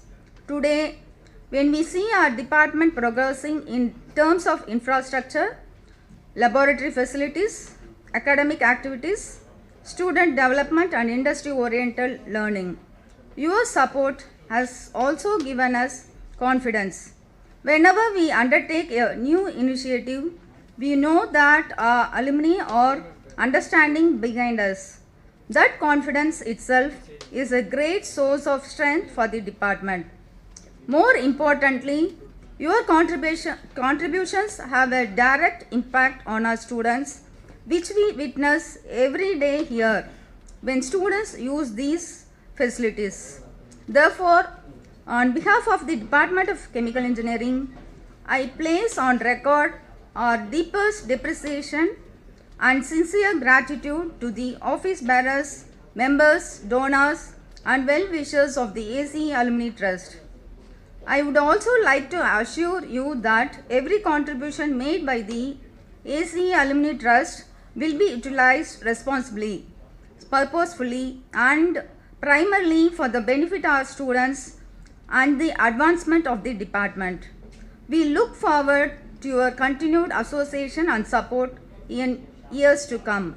Together, we can create even better facilities, provide greater opportunities to our students, promote innovation and research, and take our department to your new levels of excellence.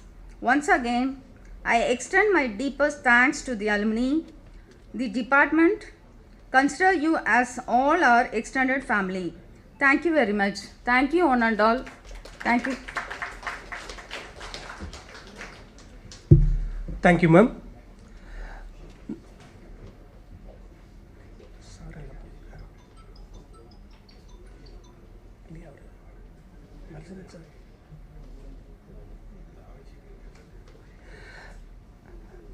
May I request Mr. Agoramurthy sir to honor our chief guest, Mr. Shyam Shekhar.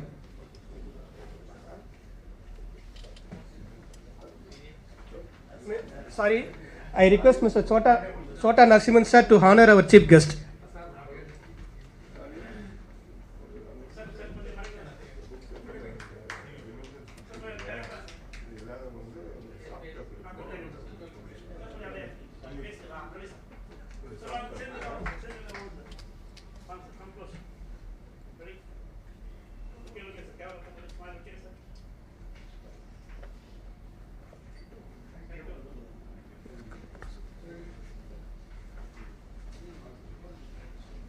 Thank you, sir. Now I request Mr. Ilanage sir to honor Mr. Agoramurthy. It was not in the agenda. As a surprise, we are giving to Agoramurthy for the excellent services he rendered to the community. We cannot accept it. We announced it earlier. So that's why we kept it.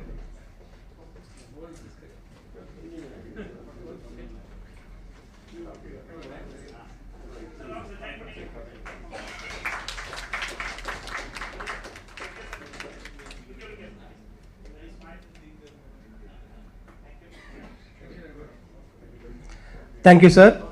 ஒரு அறிவிப்பு, இப்பொழுது நம்ம இந்த நூல் வெளியிட்டோம் அல்லவா, professor SML நூல், அது அந்த ஒரிஜினல் காப்பி இல்லாதவங்களுக்கு வந்து பிடிஎஃப் ஃபார்மில் வந்து கிடைக்கும். அதை வந்து எல்லாருடைய மெயில் ஐடி கொடுத்தாக்க அவங்களுக்கு வந்து அமுச்சு விட்டுடலாம். ஸோ அது யாரும் வந்து ஒரிஜினல் காப்பி இல்லாதவங்க அதை வந்து இங்கே உங்களுடைய ஃபோன் நம்பர் கொடுத்தீங்கன்னா அவங்களுக்கு நாங்கள் அமுச்சு விட்றோம். வாட்ஸ்அப் குரூப்லேயும் வந்து அமுச்சிடலாம். அடுத்ததாக நம்முடைய முக்கியமான நிகழ்ச்சியினுடைய அடுத்த கட்டத்திற்கு செல்கின்றோம். செல்வத்துள் செல்வம் செவிச்செல்வம் அச்செல்வம் செல்வத்துள் எல்லாம் தலை. அதாவது செவியால் கேட்டு பெறுகின்ற அந்த செல்வமே வந்து இருக்கிற எல்லா செல்வத்திலும் சிறந்தது அப்படின்னு சொல்லிட்டு வள்ளுவர் வந்து சொல்றாரு. Ladies and gentlemen, we have now arrived at the highlight of today's program, the endowment lecture. Before we invite our distinguished speaker to deliver the endowment lecture, may I request Mr. Ramadas of the 1976 batch to kindly introduce Mr. Shyam Shekhar to the gathering. Sir, please come.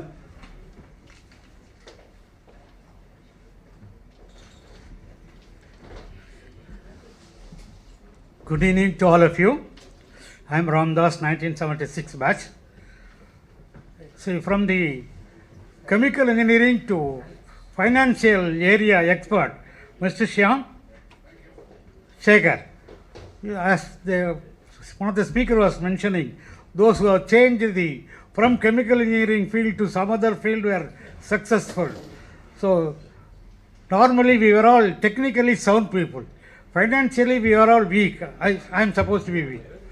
So, I hope most of the chemical engineers, we knew how to make and how to run, how to do everything except financial planning. And I am really very happy to see an expert from our financial, from chemical to financial. Mr. Shyam Shekhar is a market veteran and renowned value investor. He has always been passionate about financial literacy and wealth creation. He was president of Tamil Nadu Investors Association from 2012 to 2015. He is a regular columnist in Money Control, Live Mint and Dinamalar. He can even today access his writings, and he has also generally writes. You can see the YouTube in both in Tamil and English on personal finance and behavior insights. Then in the late 2000, Shyam sir noticed there was a gap there is a gap that needed to be addressed with respect to financial fund. So especially with the mutual fund has been focused around for decades. Retail participation was low, so he has made a company which is bringing in the cutting edge of the mutual fund research to smart savers. So this is he was the milestone 1, and then milestone 2 wealth was born out of proprietary research models, a decade of cutting edge research work, and a mission to take 1 lakh investors to 1 crore in savings. Today, milestone to wealth works with 10,000 plus investors on their journey to 1 crore. May I request Mr. Shyam Sagar to speak about that. Thank you.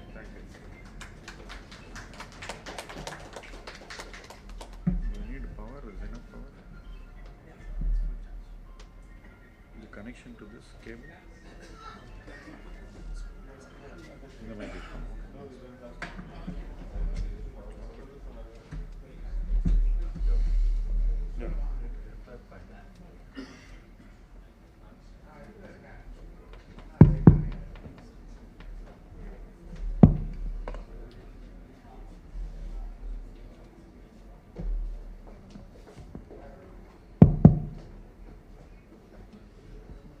Good evening. How many of you invest in equity through either stocks directly or through mutual funds? How many of you? That's nice to see this number has grown. The story of investing in Indian equity started very long back, but it really gained momentum from the year 1990. 1990 was a watershed year. And 1991 was the beginning of economic reforms, which is still continuing to this day. So I'm going to show you some charts in which I'll show some data points which tells you how this equity culture has grown in this country and how it's very important for all of us. This chart shows you how the GDP of our country grew from the year 1991 to now. What was the nominal GDP growth? Nominal GDP growth is before inflation. So in years where inflation is very high, the nominal GDP growth will be even higher. But that's not good for the economy. It is important that inflation should be controlled. If you look at 1991, inflation was nearly 11% and it went even higher in 92. And the growth was 18%. So in real terms, the cost of living was very high, and when you have such high inflation, it affects asset prices also. That's when we had liberalization. From there, when you see this black curve is inflation, you see it coming down right up to 2001-2, and subsequently it started going up, and in 2011 we had another economic crisis in 2011-12. That's when the rupee went from 40 rupees to 65, again because of inflation. And then again from 2012, inflation has been coming down broadly. You had a brief spell of inflation in 2021 after the COVID, but even that has been controlled. Today, inflation has brought to low single digit. But look at the growth. You will see that the growth of our country has broadly been, nominal GDP growth. This is so it always, it moves along with inflation when you see that, and there is always a gap between inflation and the nominal GDP growth. So today, if you see, we have inflation which is probably in the region of 5%, and your nominal GDP growth is again high single digit, or probably just around 9-10%. So this is how the country's growth has been after the economic reforms. And whenever there's higher growth with lower inflation, that's when it's very good for every one of us. If you have lower inflation, higher growth. Having higher inflation and higher growth doesn't help anybody. We all hear about this $1 trillion economy. Now, many of you may be seeing states talk about when we will become a $1 trillion economy. Now, Tamil Nadu is talking about becoming a $1 trillion economy. To give you a sense of where we stand as a country, we are near 4 trillion, almost at 4 trillion. And Tamil Nadu is exactly 10% of the Indian economy in size. So we are 10% of 4 trillion, which means that if Tamil Nadu has to become a 1 trillion economy, India has to become a 10 trillion economy. That's really, I mean, we all talk about Tamil Nadu becoming 1 trillion economy, but we forget to talk about what would be the size of the Indian economy. So we are at 4 trillion. You can see this journey has been for the first, it took such a long time for us to reach 1 trillion. Just to give you a sense of this, today a company in America like Apple is worth 3 trillion, whereas our whole economy size is only 4 trillion. So actually speaking, we still have a very, very long way to grow and go also. So we are now started growing again. Post-COVID, I think the economy has been growing and we are now very close to 4 trillion. We should go to 5 trillion shortly. And subsequently, we need to go to 10 trillion. So when your economy keeps growing and you become a 10 trillion economy, it will reflect in the valuation of businesses. That is the big thing. And that is why being a shareholder in a business is extremely profitable. Now, if you look at me, I graduated in 1990 here. This is the time I came into the stock market. So basically, I've been able to write this entire curve. Most of the wealth we have created by being investors in equity is directly attributable to the growth in the economy. Economy வளர்ந்தனால தான் அந்த wealth create ஆயிருக்குன்றதா உண்மை. So if we are going from 4 trillion to becoming a 10 trillion economy, you cannot avoid investing in equities. The government also understood this. Until 10 years back, all your retirement savings, because all of you have worked in public sector and many other places, all your retirement savings, your EPFO money was only in debt, it was not in equity at all. Now, 15% of the employee provident fund organization's money is in equity only in the Nifty 50. It's only in the 50 companies. It's not yet invested outside the 50 companies. Probably it will become more broad-based. If it becomes more broad-based, your returns will also become better in the long run. Whereas, Mr. Agarwal may be familiar, or those of you in US who live there or have friends or relatives living there, in US your retirement money can be in equities. Your 401k money can be in equities, which means that you have a very good chance of improving the value of your retirement savings. Whereas in India you got capped at 7-8% return. So when the inflation goes up, the value of your money goes down. So your cost of living is increasing, whereas your money which you get from your retirement benefits, your savings, doesn't grow at the same rate, which means that it puts a lot of pressure on your day-to-day living. Investing in equity basically solves this problem, but in India we are still very slow in adapting to this. So we are today a 4 trillion economy. We are certain to become a $10 trillion economy over time, and over the next 15-20 years you should be able to benefit from this. And many of you may feel, okay, I am already 65 or 70, how does it matter to me? It matters, because in the next 15-20 years your longevity is very high. If you are able to grow your capital at a good rate, then your financial stability in your later years will be even better than what it is today, and that's exactly what should happen in everybody's lives. So let's see how the investment culture in our country has grown, because many of us don't know what is happening. So I'm starting with 2008, which is when the global financial crisis was there. We only had 1 crore unique investors in India, which is less than 1% of our population. Only that many people invested in equity. This is the National Stock Exchange data. From 1 crore it came to barely 3.5 crores in 2020, pre-COVID. So it only went 3.5 times in nearly 12 years. It's a very slow growth, but post-COVID you can see that growth from 3.68 crores. Now finally we have 13.2 crore unique investors in our country, which means that more people are taking to the equity culture in our country.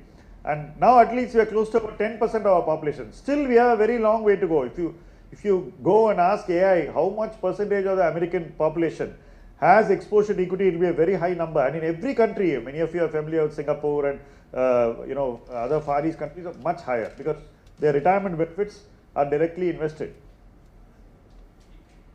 So investment culture in India is still nascent. I would put it that it's still very early days.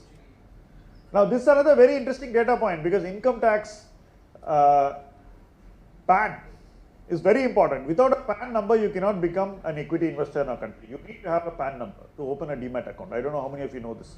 So only if you have a PAN number you can open a demat account.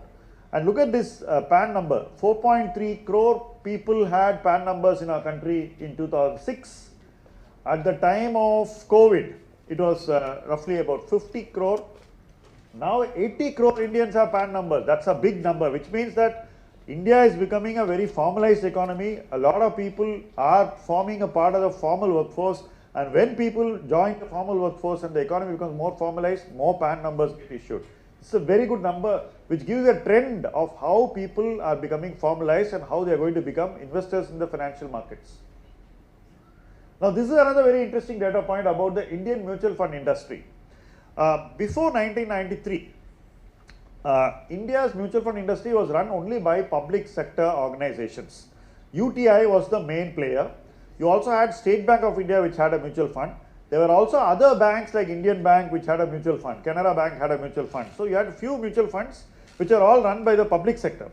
Outside of it, there were no private mutual funds. In 1993, private mutual fund participants were allowed to participate and function.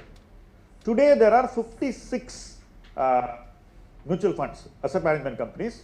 But to give you an extent of how much this has been liberalized, about a year ago I applied for a mutual fund license and I have been given an in principle approval to start a mutual fund. To that extent it has been democratized. That means the country thinks that there is so much scope for people to participate and to take the movement down to the grassroots. So today if you see the mutual fund investor crowd, it was 1.7 crore investors. That's all there was. It has grown to about 6.14 crore investors. Now I showed you 13 crore demat accounts, but only 6 crore in mutual fund, which means a lot of people, the rest of the 7 crore people are speculating. They are buying and selling futures and options and losing money. Every year in our country, 1 lakh crore is lost by the middle class. 1 lakh crore of money is being lost by the middle class by speculating. They are not investing. Whereas here you see only 6 crore people are investing in mutual funds. You have 13 crore demat accounts. The other 7 crore are basically people who are not doing investing in a formalized and a structured way. They are doing something random. So this number, this 6 crore probably can become 60 crore. Roughly 40-50% of the population. That's what it has to become eventually. So this is again the number of demat accounts. Okay, now each person can have more than one demat account. Okay, so each of you can have multiple demat accounts. Today, if you see in 2002, there were barely 38 lakh demat accounts. It was sub 1 crore. Even in the year 2022, we had about 9 crore demat accounts. This has gone to 22 crore demat accounts. So a lot of people are now looking to invest in the capital markets, because that is something that you can see all these curves. When you see whether it's a PAN number, unique investor account, demat account, they all look like what you call the hockey stick, a J curve, where it's just going up like anything. So investor participation is very, very high. Look at the asset growth. At the time of COVID, the size of the Indian mutual fund industry was barely 32 lakh crores. At the beginning of this century, we had below 1 lakh crores. 0.91 was the total assets. 91,000 crores was all that was there in the mutual fund industry. From 91,000 crores, it has now grown to 82 lakh crores. So the savings of Indians is now increasingly being channeled through mutual funds, but the number of people participating is not high. Look at the contrast. You have 82 lakh crores, but you have only 6 crore people who are investing through mutual funds, which means that very rich people are investing through mutual funds, but the middle class is doing something else which is not in their interest. This is a very interesting data point. So where are middle class people actually investing? Where do retirees, where do salaried people invest?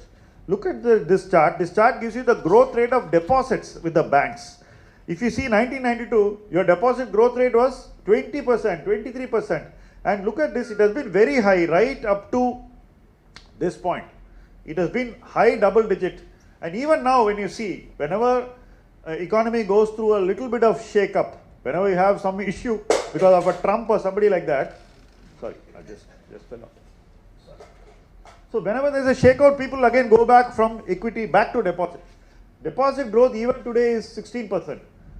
Many of you may be aware that today the credit growth is 15%.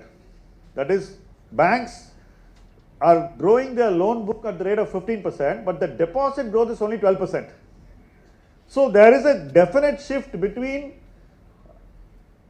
deposit investing to equity investing. Now government has to actually incentivize depositors. So that's the good news. I think that I think this has to change, because government took a very short-sighted view of taxing debt investments, which I think is very wrong. Somebody getting a 6% return, you want him to pay 30% tax. Then he'll make only 4% return, which is less than inflation, which is draconian in my opinion. Whereas you are incentivizing people who take equity risk, and this money also directly goes into the economy. Only deposit is leading to credit growth. Saying that, oh, they are not taking risk is not a correct argument, because somebody who is giving money to a bank is indirectly taking risk, because the bank is taking the risk on behalf of the depositor. So I think that that is something that is a very interesting data point. I thought I will just share it here. So the banking industry needs funds today, because if it's growing at a faster rate, its loan book, but its deposit book is not growing at a faster rate, then you will have shortage of money. Also, you are also seeing inflation. See, what happens when inflation goes up is they will try to reduce supply of money in the economy. When they do that, then deposit rates will again go up, right? So these are all things that are now slowly trending towards. So I also thought I'll show you what happens when interest rate goes up and comes down. Do people actually leave bank deposit? Suppose interest rate goes down, do people actually take the money out of deposit? Surprisingly, it is not so. Look at this, 1998, the yellow line is deposit growth. It's always been good, except briefly here. In some years it's been low. Again, if you see, the post-COVID deposit rate is growing, that's the yellow line. And interest rates have actually not been great. The highest interest rate was in 1998, 9%. And right now it's 5.25%. It's really very low. But still deposit growth rate is inching higher only, which means that the domestic saver is left with very little option. He is accepting even a low interest rate because he is not a risk taker.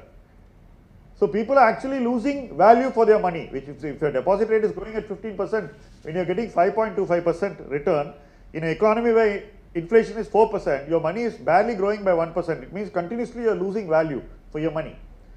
And that's also reflected in the rupee's value, because indirectly you know that money is losing value. The exchange rate tells you that something is not right. So this is a very important data point. Who runs the Indian stock market? Is it the domestic investor or is it the foreign investor? There was a time when if foreign investors sold, the capital market will go down. And people used to say that only if foreigners come and buy, the market will go up. But that has changed. So I'll show you how it has changed. You look at 2001, FIIs had 12.8% of the total market cap of our companies. So look, let's say 100 is the total value of all the companies in our capital market. Promoters are a significant section. So they own up to 40 to 50%. The balance is split between the public, domestic institutional investors and foreign institutional investors. So this is the stakeholder mix. This is how it is. If you look at 2001, foreign institutional investors, shown in the yellow line, own 12.8% of Indian equities. Okay, and if you domestic investors own 12.8%, foreign investors own 8.7%. So they are actually lower than us in 2001. 2001 is after the dot-com crash, so they were not interested in investing in our companies. But after that, look at this. The holding of the foreign investors went up to as high as 22% here in the year 2016. After the Modi government came, it went up. If you see, it came down between 2008 and 2011. These are all the difficult times for the market, because if foreign investors sell 5% of their holdings, it will bring down the stock market generally. Okay, so but domestic institutional holding has gone up steadily from 12.8% after it's gone up as high as 19% today. Today, if you see, FIIs own 17.5%, but domestic investors own 18.5%. Today, domestic is higher than FII for the first time in a very long time. What does this tell you? It means that domestic savings is actually the biggest supporter of equity markets in our country. No more are we totally FII dependent. That is why you see that August 15th of 2026, August 15th of 2025, August 15th of 2024, there was a meme that showed where the NSE Nifty 50 was on all the 3 August 15th, and it has been at the same place. It has not gone down, but FIIs have been selling continuously. Every year they are selling to the tune of roughly about 2 lakh crores. This year in the first 6 months itself they sold 2 lakh crores. Despite that, the capital market did not come down because today the domestic saver is the bulwark of the capital market. To give you a number, every month Indian domestic savings channels 31,000 crores into mutual funds only through SIP. So everybody puts 5,000, 10,000, 20,000 on the salary account, and that money together contributes 31,000 crores, which means roughly in a year close to 4 lakh crores is coming from our investors. Over and above that, the Employee Provident Fund of India, EPFO, contributes 15% of its incremental money into equity and only into the Nifty. That's why the Nifty is not falling. So if the foreigners sell, they are able to buy these companies. There is no problem. So the question of whether the market will crash at the Nifty level actually has come down significantly because of our domestic financial strength. It means a lot of people are actually investing, but many people don't realize that it's being done. We still think that, oh, that's a big risk. It can, blow up in our faces. So the domestic investor today is the main force in the Indian capital market, which is completely different from what it was all these years. So you can see this. This shows the equity flows. I am coming to just this year, we'll start with this year. This year so far 1,80,000 crores has been taken out by FIIs, 8,50,000 crores has been invested by domestic investors. And that's why you have the small cap and the mid cap index at the peak, because that's where the domestic money is going. They are not investing in the Infosys, TCS of the world. They are all buying small companies in the hope that they will get higher returns. This is again something that is a risk. See, whenever your asset valuations become very high and beyond what the business can justify, then two things will happen. One, your asset valuation won't go up further for a long time, which is called a time correction. The second thing is your asset valuation will again adjust. The valuation of companies will come down, which is a price correction, valuation correction. In my opinion, both can happen over the next few years because the domestic saving is getting channeled in a way which is lopsided. You're only buying one part of the market because you want high returns. But the data point is very interesting. That is, domestic money is nearly 4 times the FII money. You see the graph just moving away, and the domestic net flow is so high. Despite FII selling, nothing has happened to the market. So now who are the big players? This is a very important data point for you. Just see the size of these mutual funds. So if you look at SBI AMC, it was 2,83,000 crores in the year March 19, and today it is 12,48,000 crores. SBI AMC is today a listed company with a very high valuation. Now inside this 12,48,000 crore is the EPFO money, because SBI is one of the managers of the EPFO money. So they are managing the Provident Fund money. Similarly, ICICI also has a good share of the EPFO money. ICICI used to be 3,20,000 crores, it's now 11,03,000 crores.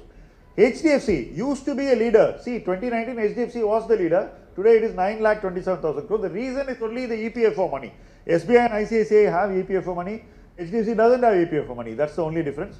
But otherwise, if you see, all these mutual funds are really growing at a very fast rate. The last thing will tell you the 7-year CAGR of, that means the asset growth is 25%. It's a very, very big number. It means that they are able to do a lot of asset gathering. And this is basically just the top domestic companies, mutual funds. There are many more, and everyone is growing. This is what I mentioned to you about the EPFO investment in equity. In 2015-16, it was barely 6,578 crores, and all this money is inside the Nifty 50. It's not outside. Yeah, it's only in one investment. the money of the EPFO, which is 15% of the total EPFO corpus, is only in the Nifty 50. They have not diversified, they don't want to take any risk. They want to stay only within large companies so that there is no shock for the middle class savers and the salaried person's money. But look at this number, from 6,578 crores, it has gone all the way up to 2,92,000 crores now. And see the growth. Every year, we are adding close to 60,000 crores now, and it's keep growing. So I would think that 4-5 years later, the EPFO will put 1 lakh crore every year into equity, which means it becomes a very big stabilizer of the market. So whenever the market comes, you wonder who will buy, right? You know the EPFO will buy. So the government indirectly is using these institutions to provide market stability when required. Otherwise, what would happen is, some guy will do some high frequency trade, and then he'll collapse the market, and then he'll collapse the rupee. A lot of things used to be done. Earlier, this is what the Congress era saw. I'm not saying the government was responsible, but the government was always put in a difficult spot by speculators, right?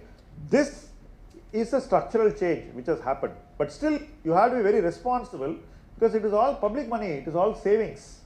You can't really take it easy. You have to be very, very careful.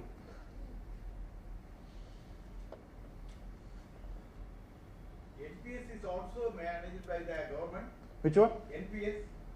NPS is not managed by the government, it's managed by these institutions. Yeah, it's managed by the AMC industry only. And there's a separate authority for that. They have separated everything. So the equity exposure of this thing is very, very interesting. Now let's look at what did people make. I'm going to show you 3 slides which give you a history of what kind of returns. This is a Hawkeye view which we have developed. So suppose I invested in the year 1997 and I have stayed in the market till today, my return would have been 11% in the Nifty. Now if you are a depositor in 1997, what return you would have made and what tax you would have paid? In 30 years, the amount of money that you will have just investing in the Nifty between 1997 and today will be a tremendous number. Most of the salaried class in our country have missed out completely. But this number can fluctuate, and I want to show you what happens now. This year so far the Nifty was, when I prepared this, it was minus 7%. Now it's gone up a little bit. It's still minus 5% or something like that. 2-year returns in the Nifty is just 2%, and the 3-year return is 4%. I told you the joke which we saw that was circulated on August 15th, that all 3 years it's been flat, that no money has been made, just some 1% difference. So this is the return. So 3-year return is 4%, but when you invest for longer durations of time, you see always, when you go beyond, look at this. After the 6th year, see the returns. It was low only in this year. In 2008, during the GFC, it came down to 8%. So broadly, you always had double-digit return, very close to 10% return, just investing in the Nifty. But how many of the Indian middle class actually use this? It's a very small number. Now let's just go to the bank Nifty, because bank Nifty is a very good indicator of the economy, because as I told you, credit growth is the fuel of the economy. Unless you give credit, people are not going to be able to spend. Either people buy houses, two-wheelers, they take educational loans, they take loans for cars, and businesses borrow, working capital, so many things. So the bank Nifty is a very interesting indicator. The bank Nifty is down 4% the last 1 year, which means it's the primary driver of the Nifty. Bank Nifty is nearly 35% of the Nifty. If the bank Nifty doesn't do well, your Nifty won't do well. As simple as that. Only if the bank Nifty goes up, your Nifty will go up. And bank Nifty has been a laggard so far, despite the fact that banks have the lowest NPAs today. Both gross NPA and net NPA of the banks are the lowest after 2014. And probably even, I would say even after 2009, it's the lowest NPA. But still, you are not seeing the bank's valuation going up. Bank's valuation are the lowest in history. If you see HDFC Bank, which has become a meme stock today, people make fun of HDFC Bank, it has the lowest price to book in its entire history from 1994. Despite doing well, credit growth is very reasonable. So only when the bank Nifty starts doing well, your Nifty will start doing well. And you can have a look at this chart. I'm going to show you what happens after year 6. See, 11% is the year 6 return of the bank Nifty. Now, yeah, look at the Nifty year 6 return. It will be very close to that. It will be 10%. See, 10%. So When Nifty makes 10% return, Bank Nifty makes 11% return. When you see these two charts, you can compare that. So look at this. Nifty Bank 22-year return is 13%. Same thing when you see the 22 of the Nifty will be 12%. So which means that Bank Nifty always gives you more return, 1% more than the Nifty. Now Bank Nifty is a problem. So Bank Nifty is not moving. Therefore the Nifty is not moving. Now let's go to this mid cap. Everybody thinks mid-sized companies have to be bought. They give you higher returns. And India, what they have done is they have reduced the number of mid-cap companies to 150. So everybody is, only investing in these 150 companies. This is the Kumbh Mela kulikira mari. ஒரு சின்ன இடத்துல அத்தனை பேர் நீங்க குளிக்க வச்சா water க்ளீனா இருக்குமா இருக்காது இல்ல அதுதான் that is what happens. So too much of overpopulation of capital in one place. So it looks like it's doing well. 1 year கூட Nifty minus 5% காமிச்சேன். Nifty minus 6-7%, Bank Nifty minus 4%. இத பாருங்க plus 4% 1 year return. So இது ஏன்னாக்கா எல்லா middle class saving இந்த இடத்துல போய் உட்காருது. So because of that you are seeing that these are giving artificially higher returns. And actually look at this. This is a very interesting thing. The swing 8-year return is 18%, 1-year return is 4%, 2-year return is 5%, 3-year return is 11%. So the swings are very, very wide in mid cap. Now this is because of the nature of investing that we do, because we chase returns. So whenever you chase return, you tend to overpay. You pay for companies more than what you should pay. Then it will stop giving returns for some time. It will come down. Then again it will go up. So this kind of fluctuations are happening.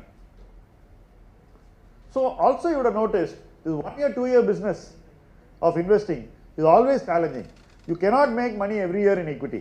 There will be 2-3 years when you won't make any returns and then it will compensate. I showed you 6-year return. After 6-year returns are always good. But people don't have patience. To give you a data point, the average Indian mutual fund investor doesn't stay 2 years in a fund.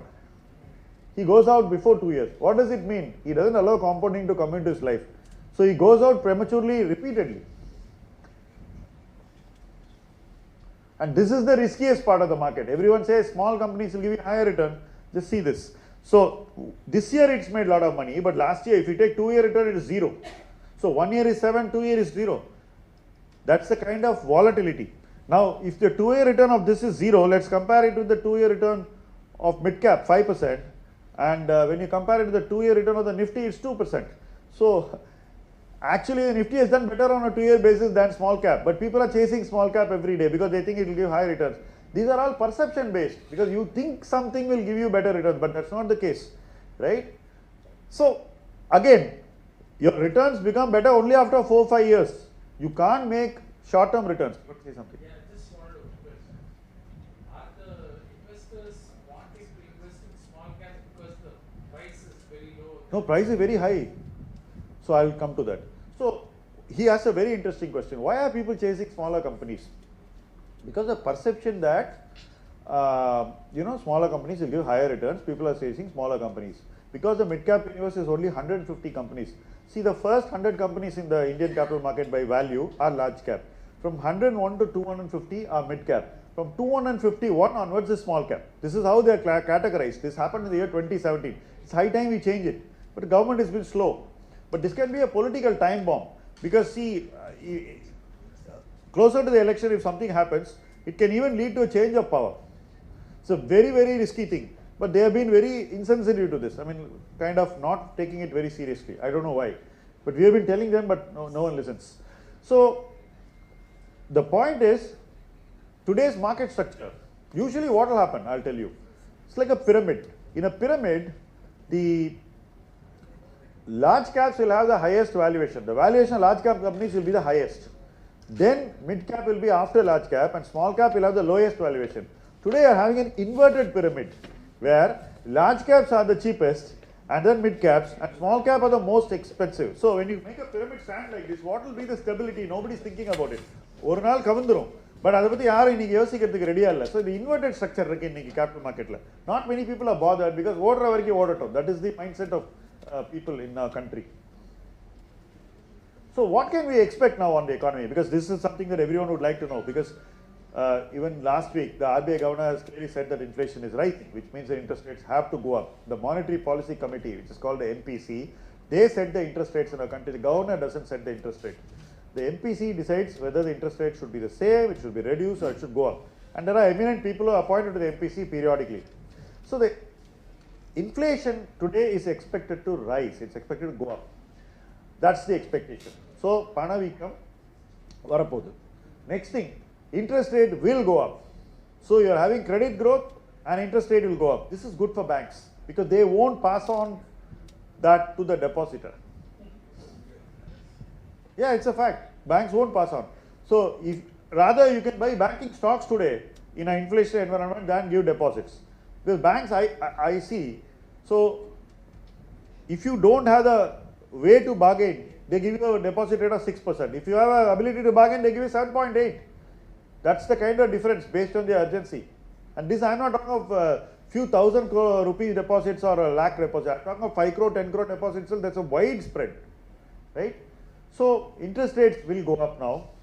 When interest rates go up, we will also see commodity prices will rise.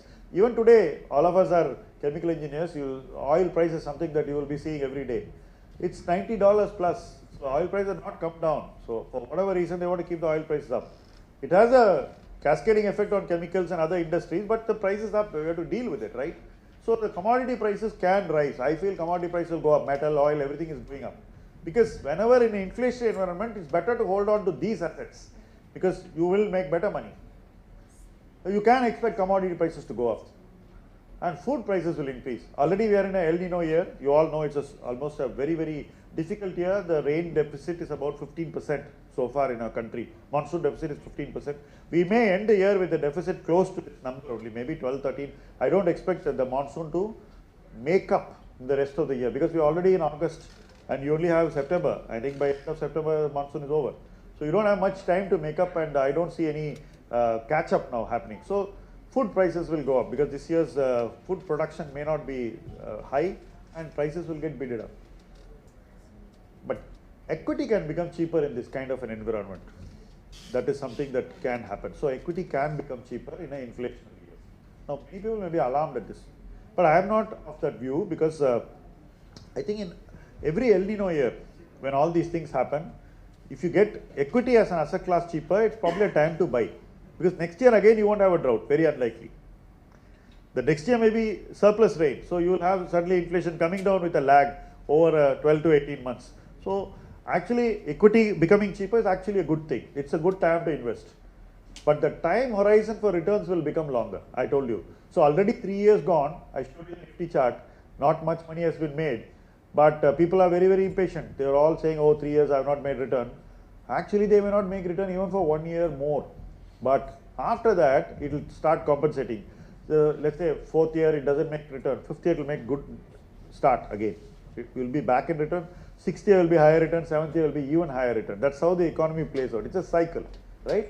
So the time horizon for returns is going to get extended. So you have to show far more patience now than you have in the past. But I don't see people having that patience today because everybody is used to trading. They're used to transacting very heavily. Their phone is now the medium of entertainment, everything, right? So people are doing a lot of trades on their phones. So they may be losing patience. And this is certain. I just saw the tweet which somebody had sent me. Real estate prices will soften. When interest rates go up, real estate prices will go down. In India today, real estate market has already peaked out. Nobody is telling you this. So this is not a good time to buy apartments and stuff like that. It's very, very expensive, and there is no chance. The rental yield is 1%. It clearly tells you, or sub 1%, there is no merit in buying real estate. But people are all rushing to buy apartments for 10, 20 crores, just like that. Because, I mean, the decisions are being made very impulsively and on whim. So I think the real estate prices will soften. So all these things should be seen again. Inflation going up, interest rates going up, commodity prices can go up, food prices will go up, equity will become cheaper, time horizon for returns will become longer, and real estate prices will soften. So all these things you have to put into a framework and think. Because all these are connected to your future, to how you are going to beat inflation in the long run. Lastly, gold will be very volatile. I personally have the view that if you have gold, you should not sell, but you should not go to a jewelry shop for the rest of the year. It's a waste of time. I think it's a waste of time because in my opinion, most Indian families are more than 10 to 15% of their liquid wealth in gold now. Already we are over invested in gold. Gold price has already doubled or tripled in the last 2-3 years. So there's no need to buy more gold, but we stupidly go and buy gold at these prices when you already own enough. It's like you already have excess exposure to gold, and it has last 2 years equity didn't give return. Gold has already given return. So its share of your total liquid wealth is actually much higher. But still people blindly go and buy. It's a very illogical thing. You have to buy more equity now. But habitually people still buy gold.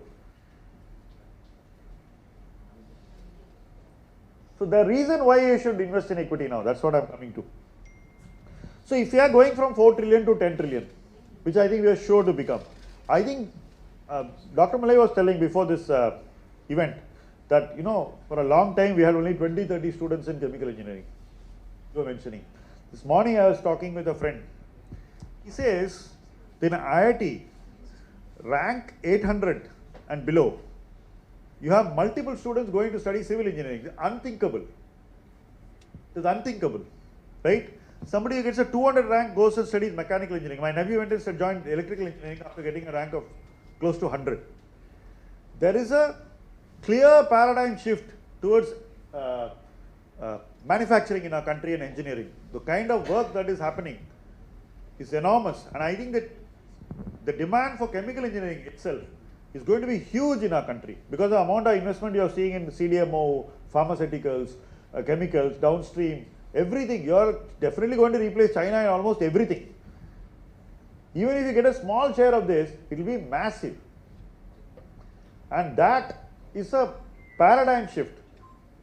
So what is it? We are going to create so much of assets in the next decade in different manufacturing industries. And when you create these assets, you are going to create wealth through equity. So as we increase manufacturing, the ripple effect of manufacturing will show in the equity market like never before. That's one point.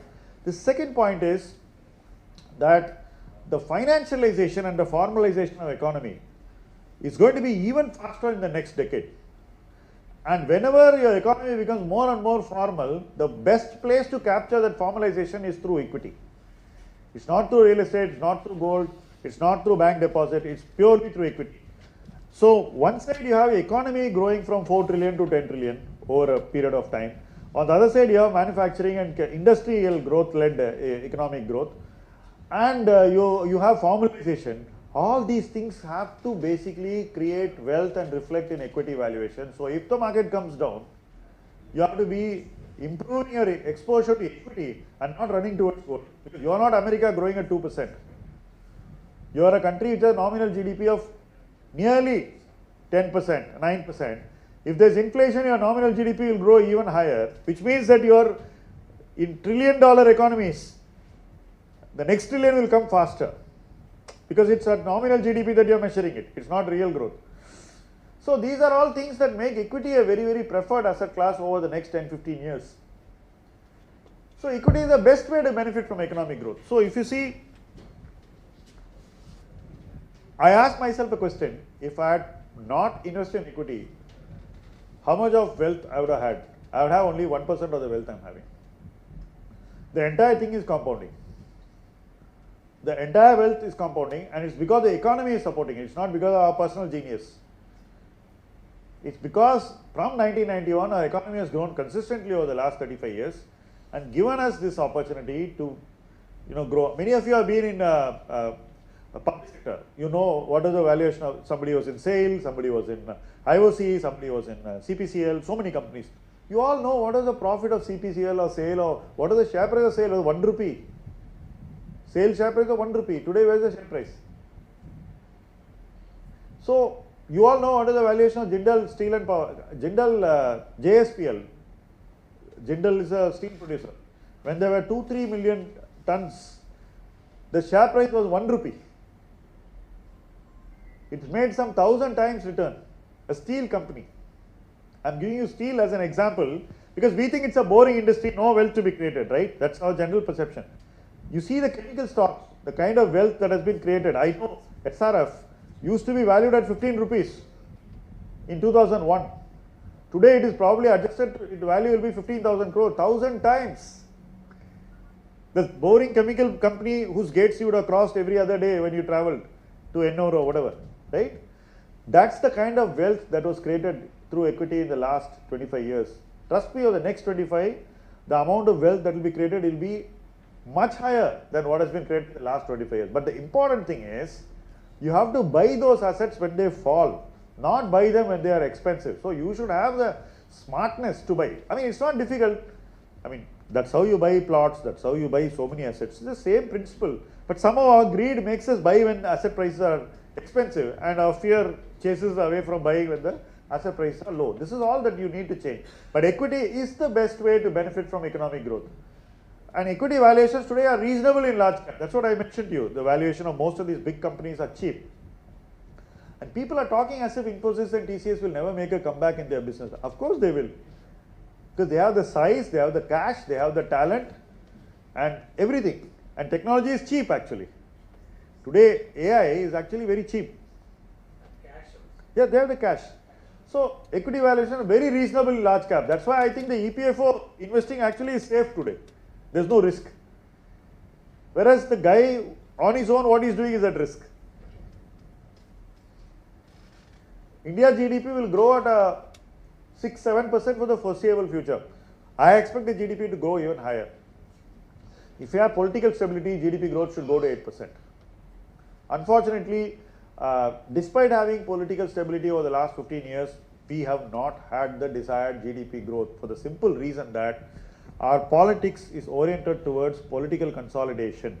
So somebody who is in power wants to further consolidate their position. So they are always doing economic policies aligning to how they can further consolidate their political position, which basically weakens the growth prospect. This is as simple as that. So yeah, so if somebody is having 300 seats, he wants to go to 400, 400 par. There's no need to do that actually. Because when you say I want to go to 400, you are definitely not going to 400. That's a different story. But you basically do all your economic policies in a way which slows the economy growth actually. It's a very political idea, but it's not a good economic idea. That's what I'm trying to tell you. So GDP will grow at 6 to 7%. If you have governance which orients itself fully to economic growth, then it will happen. Now, but I think it will happen now. I'll tell you why. I think the generation which is going to vote in 2029, it's a tough generation. It's like the generation which voted in Tamil Nadu this time. It's a very tough generation. They won't talk to you, but they'll just finish you off. They won't tell you anything, but they'll just go press the finger and kick you out. I mean, you can silence them. See, no young kid spoke against politicians in Tamil Nadu. Right? But they voted 100% against. I can tell you that. I have an office full of people who are between 21 and 25. Right? I sensed it. They never told before the election who they'll vote for. The next day they said. The next day all of them said. Previous day I asked them, they won't say anything. You know, they'll just mumble and go. They won't say whom they're going to vote for. Next morning they came and said, I voted only for this person. This is a confident generation. Don't mistake their silence for weakness. And they are very decisive. I think that today's, the voter who is going to vote in 2029 is highly demanding. Unless you provide growth and jobs, you're finished. And if you have to provide jobs for this generation, you need higher GDP growth. You need accelerated reform. You can't be doing this thing that I'm giving you free ration. Okay, I'm giving you thali. I'm giving you a lady, giving you, what do you call that? I'm giving the lady in the house 2,000 or 3,000. Whatever rubbish. That won't work. That lady will also be told by the kid, don't vote for this government. And she will go and vote against the government. This will happen nationally. I'm not saying, please don't think that I'm making a political statement. I'm telling you a social statement. So unless you have GDP growth of 7.5%, 8%, incumbent parties will be thrown out of power. That's the situation. And I think that's good for equity actually, because you will have very accelerated reforms. You will see a lot of reforms, just watch in the next 2 years. Otherwise, you can mark regime change in 2029. You can take it for granted. And because growth will be higher from here, because the macros are also supporting, I would think that compounding would get better from this year. You may see some downtrends, but whenever you see a downtrend in the equity market, you have to invest. From that downtrend, it may happen for 6 months, 1 year, I don't know how long the market will be down. But from there, economic growth will be at a better trajectory, asset prices will improve better, and again you will see a wave of superior returns coming into your lives. The next 3 years will compensate for the last 3 years. This is the point that I am trying to make. But it will be lumpy. Every year you may not make money. 1 year you will have little return, next year you will have little more return, third year you will have bulky return. So it will be very erratic and irregular. But that's the nature of equity investing. You will not have like a fixed deposit every year, same return. Some years you'll have no return, some years negative return, some year bumper return. The important thing for somebody investing in equity is, in the year when you're having negative returns, invest aggressively and wait till the time you get the bumper returns. It's waiting that does all the work for you. It's not buying or selling. All the wealth is made only in waiting. But as a society, we need to become much better in our behavior at waiting. That's something we will do. Now, just I'm retiring this year. Yeah. I have 3 crore in my hand. Should I put it in some kind of a deposit, and every month in SLB, if I invest, that is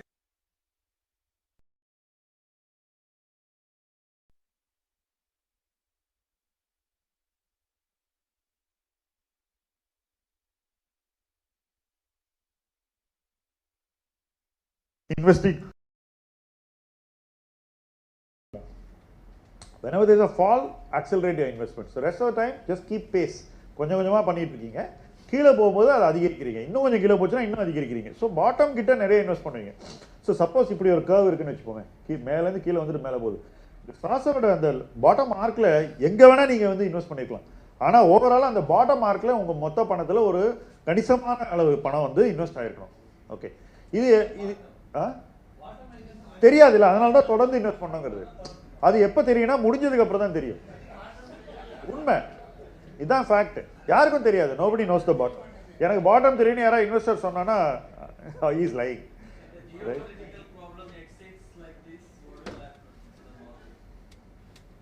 You wait for US midterm poll, no? You will see.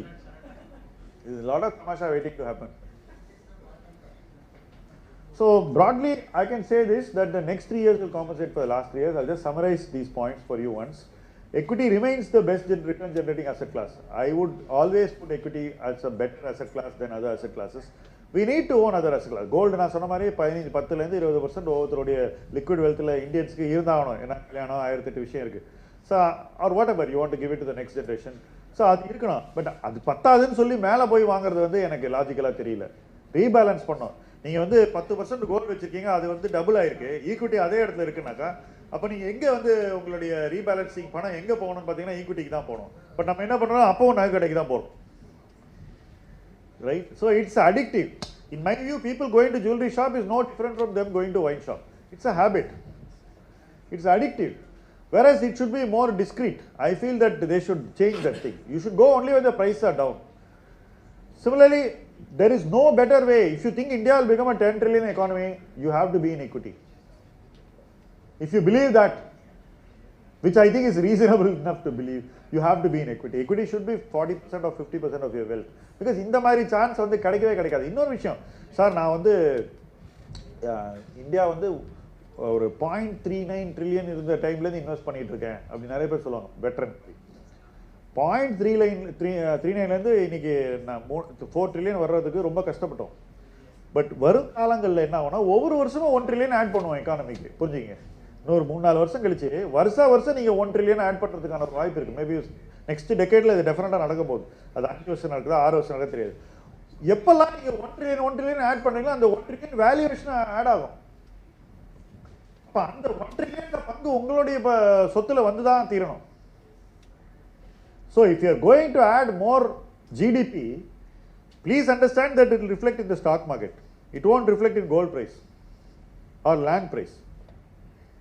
It will reflect better in the stock market. That's the best place. And when you have 6-7% GDP growth, I think it's a reasonable expectation. And if it does better than that, you will do even better. And compounding will get better from here. That's what I think.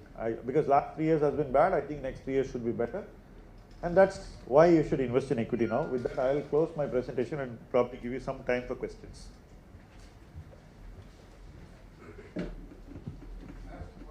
Yeah, please. So, I was working abroad. Thank you for your wonderful presentation sir. அதாவது வந்து ஒரு 40 minutes கிட்டத்தட்ட வந்து overall ஒரு economy வந்து எடுத்து சொல்லியிருக்கீங்க, நிறைய பாயிண்ட்ஸ் சொல்லியிருக்கீங்க. ஜென்ரலாக வந்து என்ஜினியர்ஸ்க்கு வந்து ஒரு எக்கனாமிக்ஸ் தெரியாது அப்படின்ற ஒரு ஸ்டேட்மெண்ட் வந்து உண்டு. இப்போ நவடேஸ் வந்து it got changed, all engineers are becoming like economist. Sir வந்து இப்போ ஒரு ஃபைனான்ஷியல் அட்வைசர் கெமிக்கல் இன்ஜினியர்லேருந்து, அந்த மாதிரி நீங்கள் கொடுத்த இன்புட்ஸ் வந்து வெரி வேல்யூபிள் இன்புட்ஸ். இப்போ கொஷின் அண்ட் ஆன்சர் செஷன், எல்லாரும் கொஷின் கேட்கலாம்.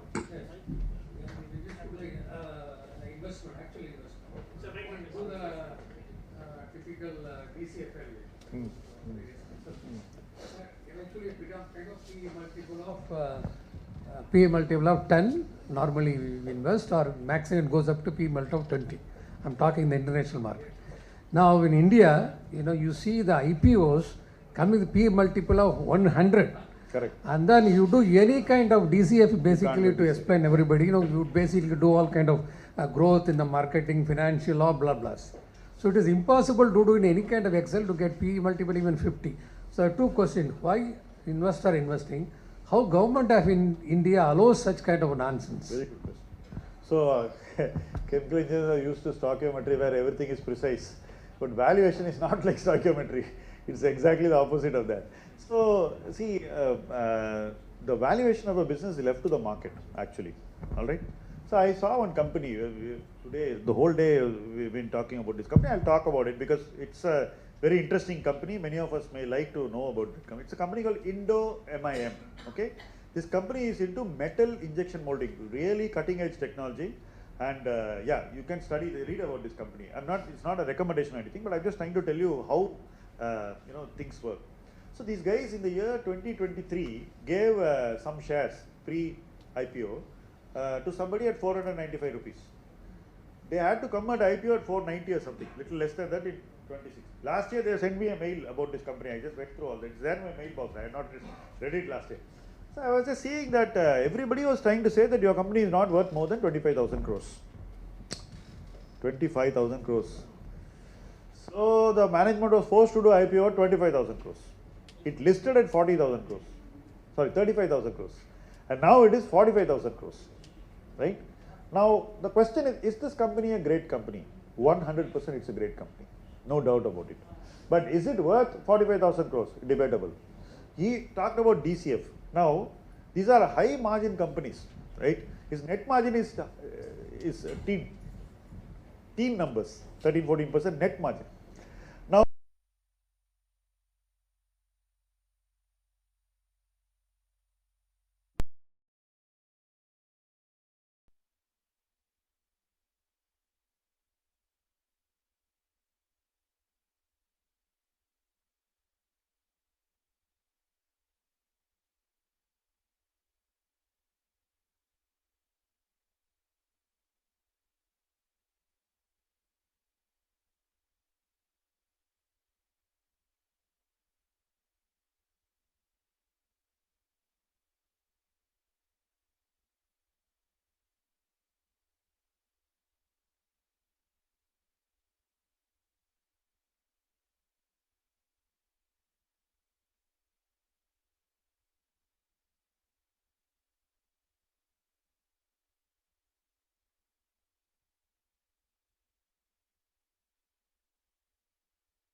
being valued at a very very excessive valuation.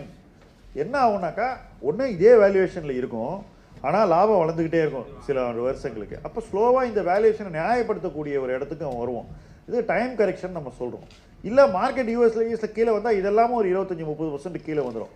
So ஒரு பக்கம் நிறுவனம் வந்து வளருது, இன்னொரு பக்கம் மதிப்பு குறையுதுன்னா இது ப்ரைஸ் கரெக்ஷன் நடக்குது, க்ரோத் இருக்குது, அப்போ வந்து வேல்யூவேஷன் குறைஞ்சிரும். டிசிஎஃப் வச்சு பார்க்குறதுங்கிறது நம்ம வந்து ப்ராஜெக்ட் ஃபைனான்சிங்கில் தான் பண்ணுறோம். Mutual fund or the investors in capital market are basically paying for growth. They are not paying for cash flows. இன்னொரு இது கூட சொல்கிறேன், இன்னைக்கு ஜென்சி இன்வெஸ்டர்ஸ் இருக்காங்க பாருங்க, எல்லாம் யூஸ் பண்ணுறாங்க. நான் இவங்கள்ட்ட சொல்கிறது என்கிட்ட 14 பேர் இருக்காங்க ட்ரெயினிஸு, எல்லாம் சிஎஃப்ஏ படிக்கிறவங்க அவன் எல்லாம் பிஎன்எல் மட்டும்தான் பார்க்குறாங்க. Balance sheet cash flow statement பார்க்கறதே இல்லை. நான் சொல்கிறது நீங்கள் வந்து you are only seeing the cup without seeing the mother. நீ வந்து எது நல்ல புலின்னு சொல்கிறாங்க கூட நீ you to see the mother. Balance sheet is the mother. No one looks at the balance sheet today. இதெல்லாம் மாறும். இதெல்லாம் வந்து புல் மார்க்கெட்டில் நடக்கக்கூடிய விஷயங்கள். பட் நாங்கள் வந்து because we come from era where you have to first hold your pants, otherwise you will lose capital and you will be thrown out. So we are coming from a very conservative era. So our approach is to look at the balance sheet. Without looking at balance sheet, I won't invest in any company. But the culture today is to look at P&L because அது பார்த்தா போறோம்னு நினைக்கிறாங்க. They think growth will compensate for everything else. It's not true. I agree with you. But always markets are a leveler. இன்னைக்கு நம்ம இந்த மாதிரி behave பண்ணா நாளைக்கு நம்ம வந்து இறங்கி தான் வந்தாகணும்.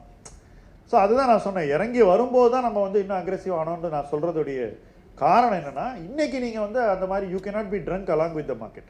இன்னைக்கு நீங்க நிதானமாக தான் இருந்தாகணும். I'll give you an example.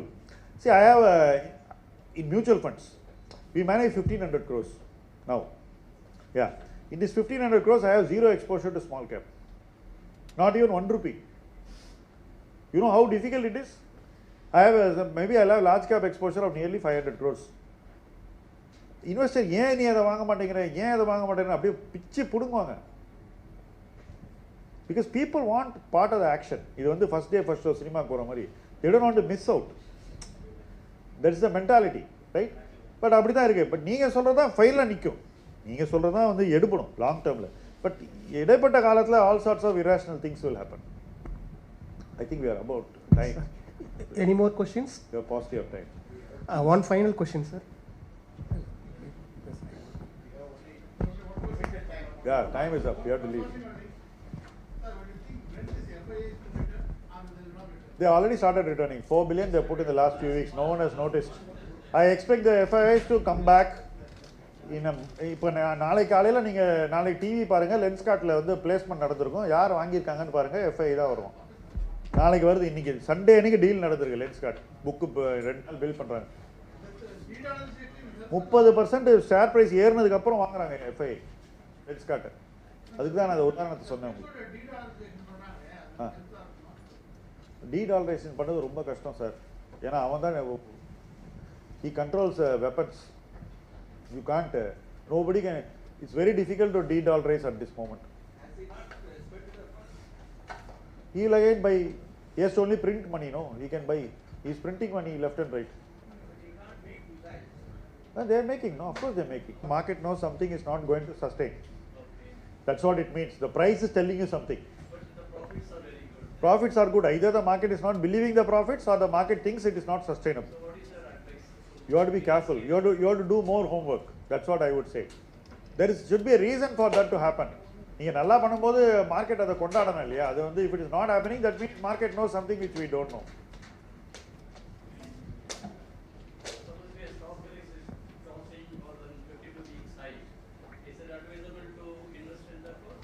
See, that's a technical view. Traders buy only when the price goes up. Investors buy when the price goes down. Who you are, you should ask yourself the question. If you are a trader, you buy a rising market. If you are an investor, you do your valuation like sir said. What is the valuation I can pay? You do your math and then you invest. I am second category. I am not a trader. So I am not worried about price going down. I mostly buy when the prices go down and then sell when the prices go up. That's my approach. It depends on who you are. You can do the opposite also, provided you know how to control the risk. You should know how to control the risk. That's very difficult. I think we are out of time. Thank you so much. Sir, thank you for your presentation, sir. இப்போ இந்த photo session இருக்குது. Photo session வந்து இப்போ எடுக்கிறவங்க எடுத்துக்கலாம். இப்போ time for vote of thanks. I request Mr. Javakar Pandyan to give the vote of thanks. Whoever has not taken the return gift, kindly take it out. Respected guests, esteemed alumni and dear friends, good evening to all. As we come to the close of this remarkable evening, it's my privilege to deliver the word of thanks on behalf of Alumni Trust and the alumni of Chemical Engineering. First, a heartfelt thank you to our key speaker, Mr. Shyam Shekhar. and our 1990 batch alumni for delivering an enlightening address on as part of Professor Andepan Endowment Lecture.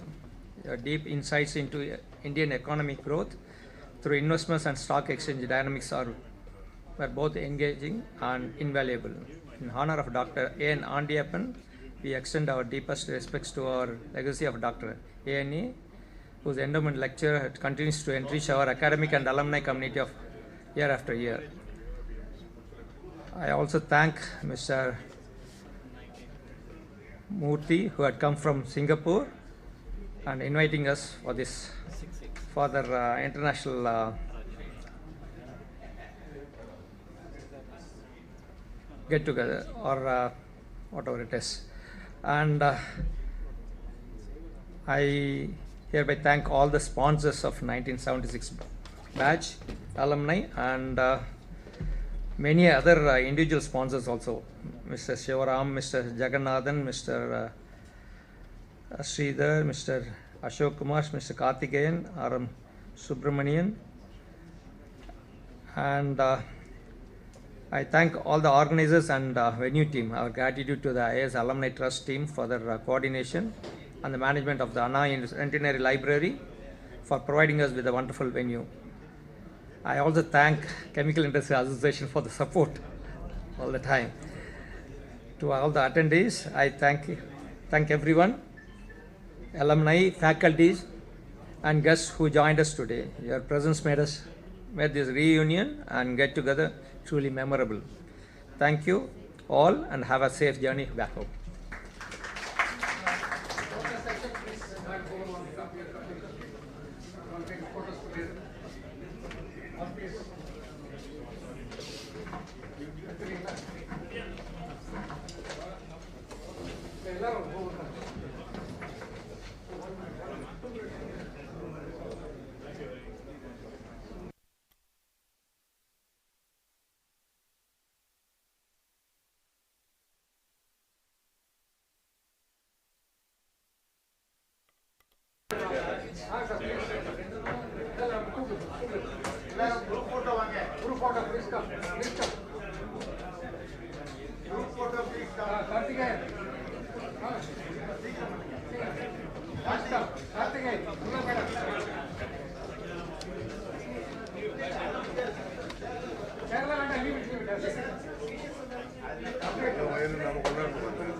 Wait.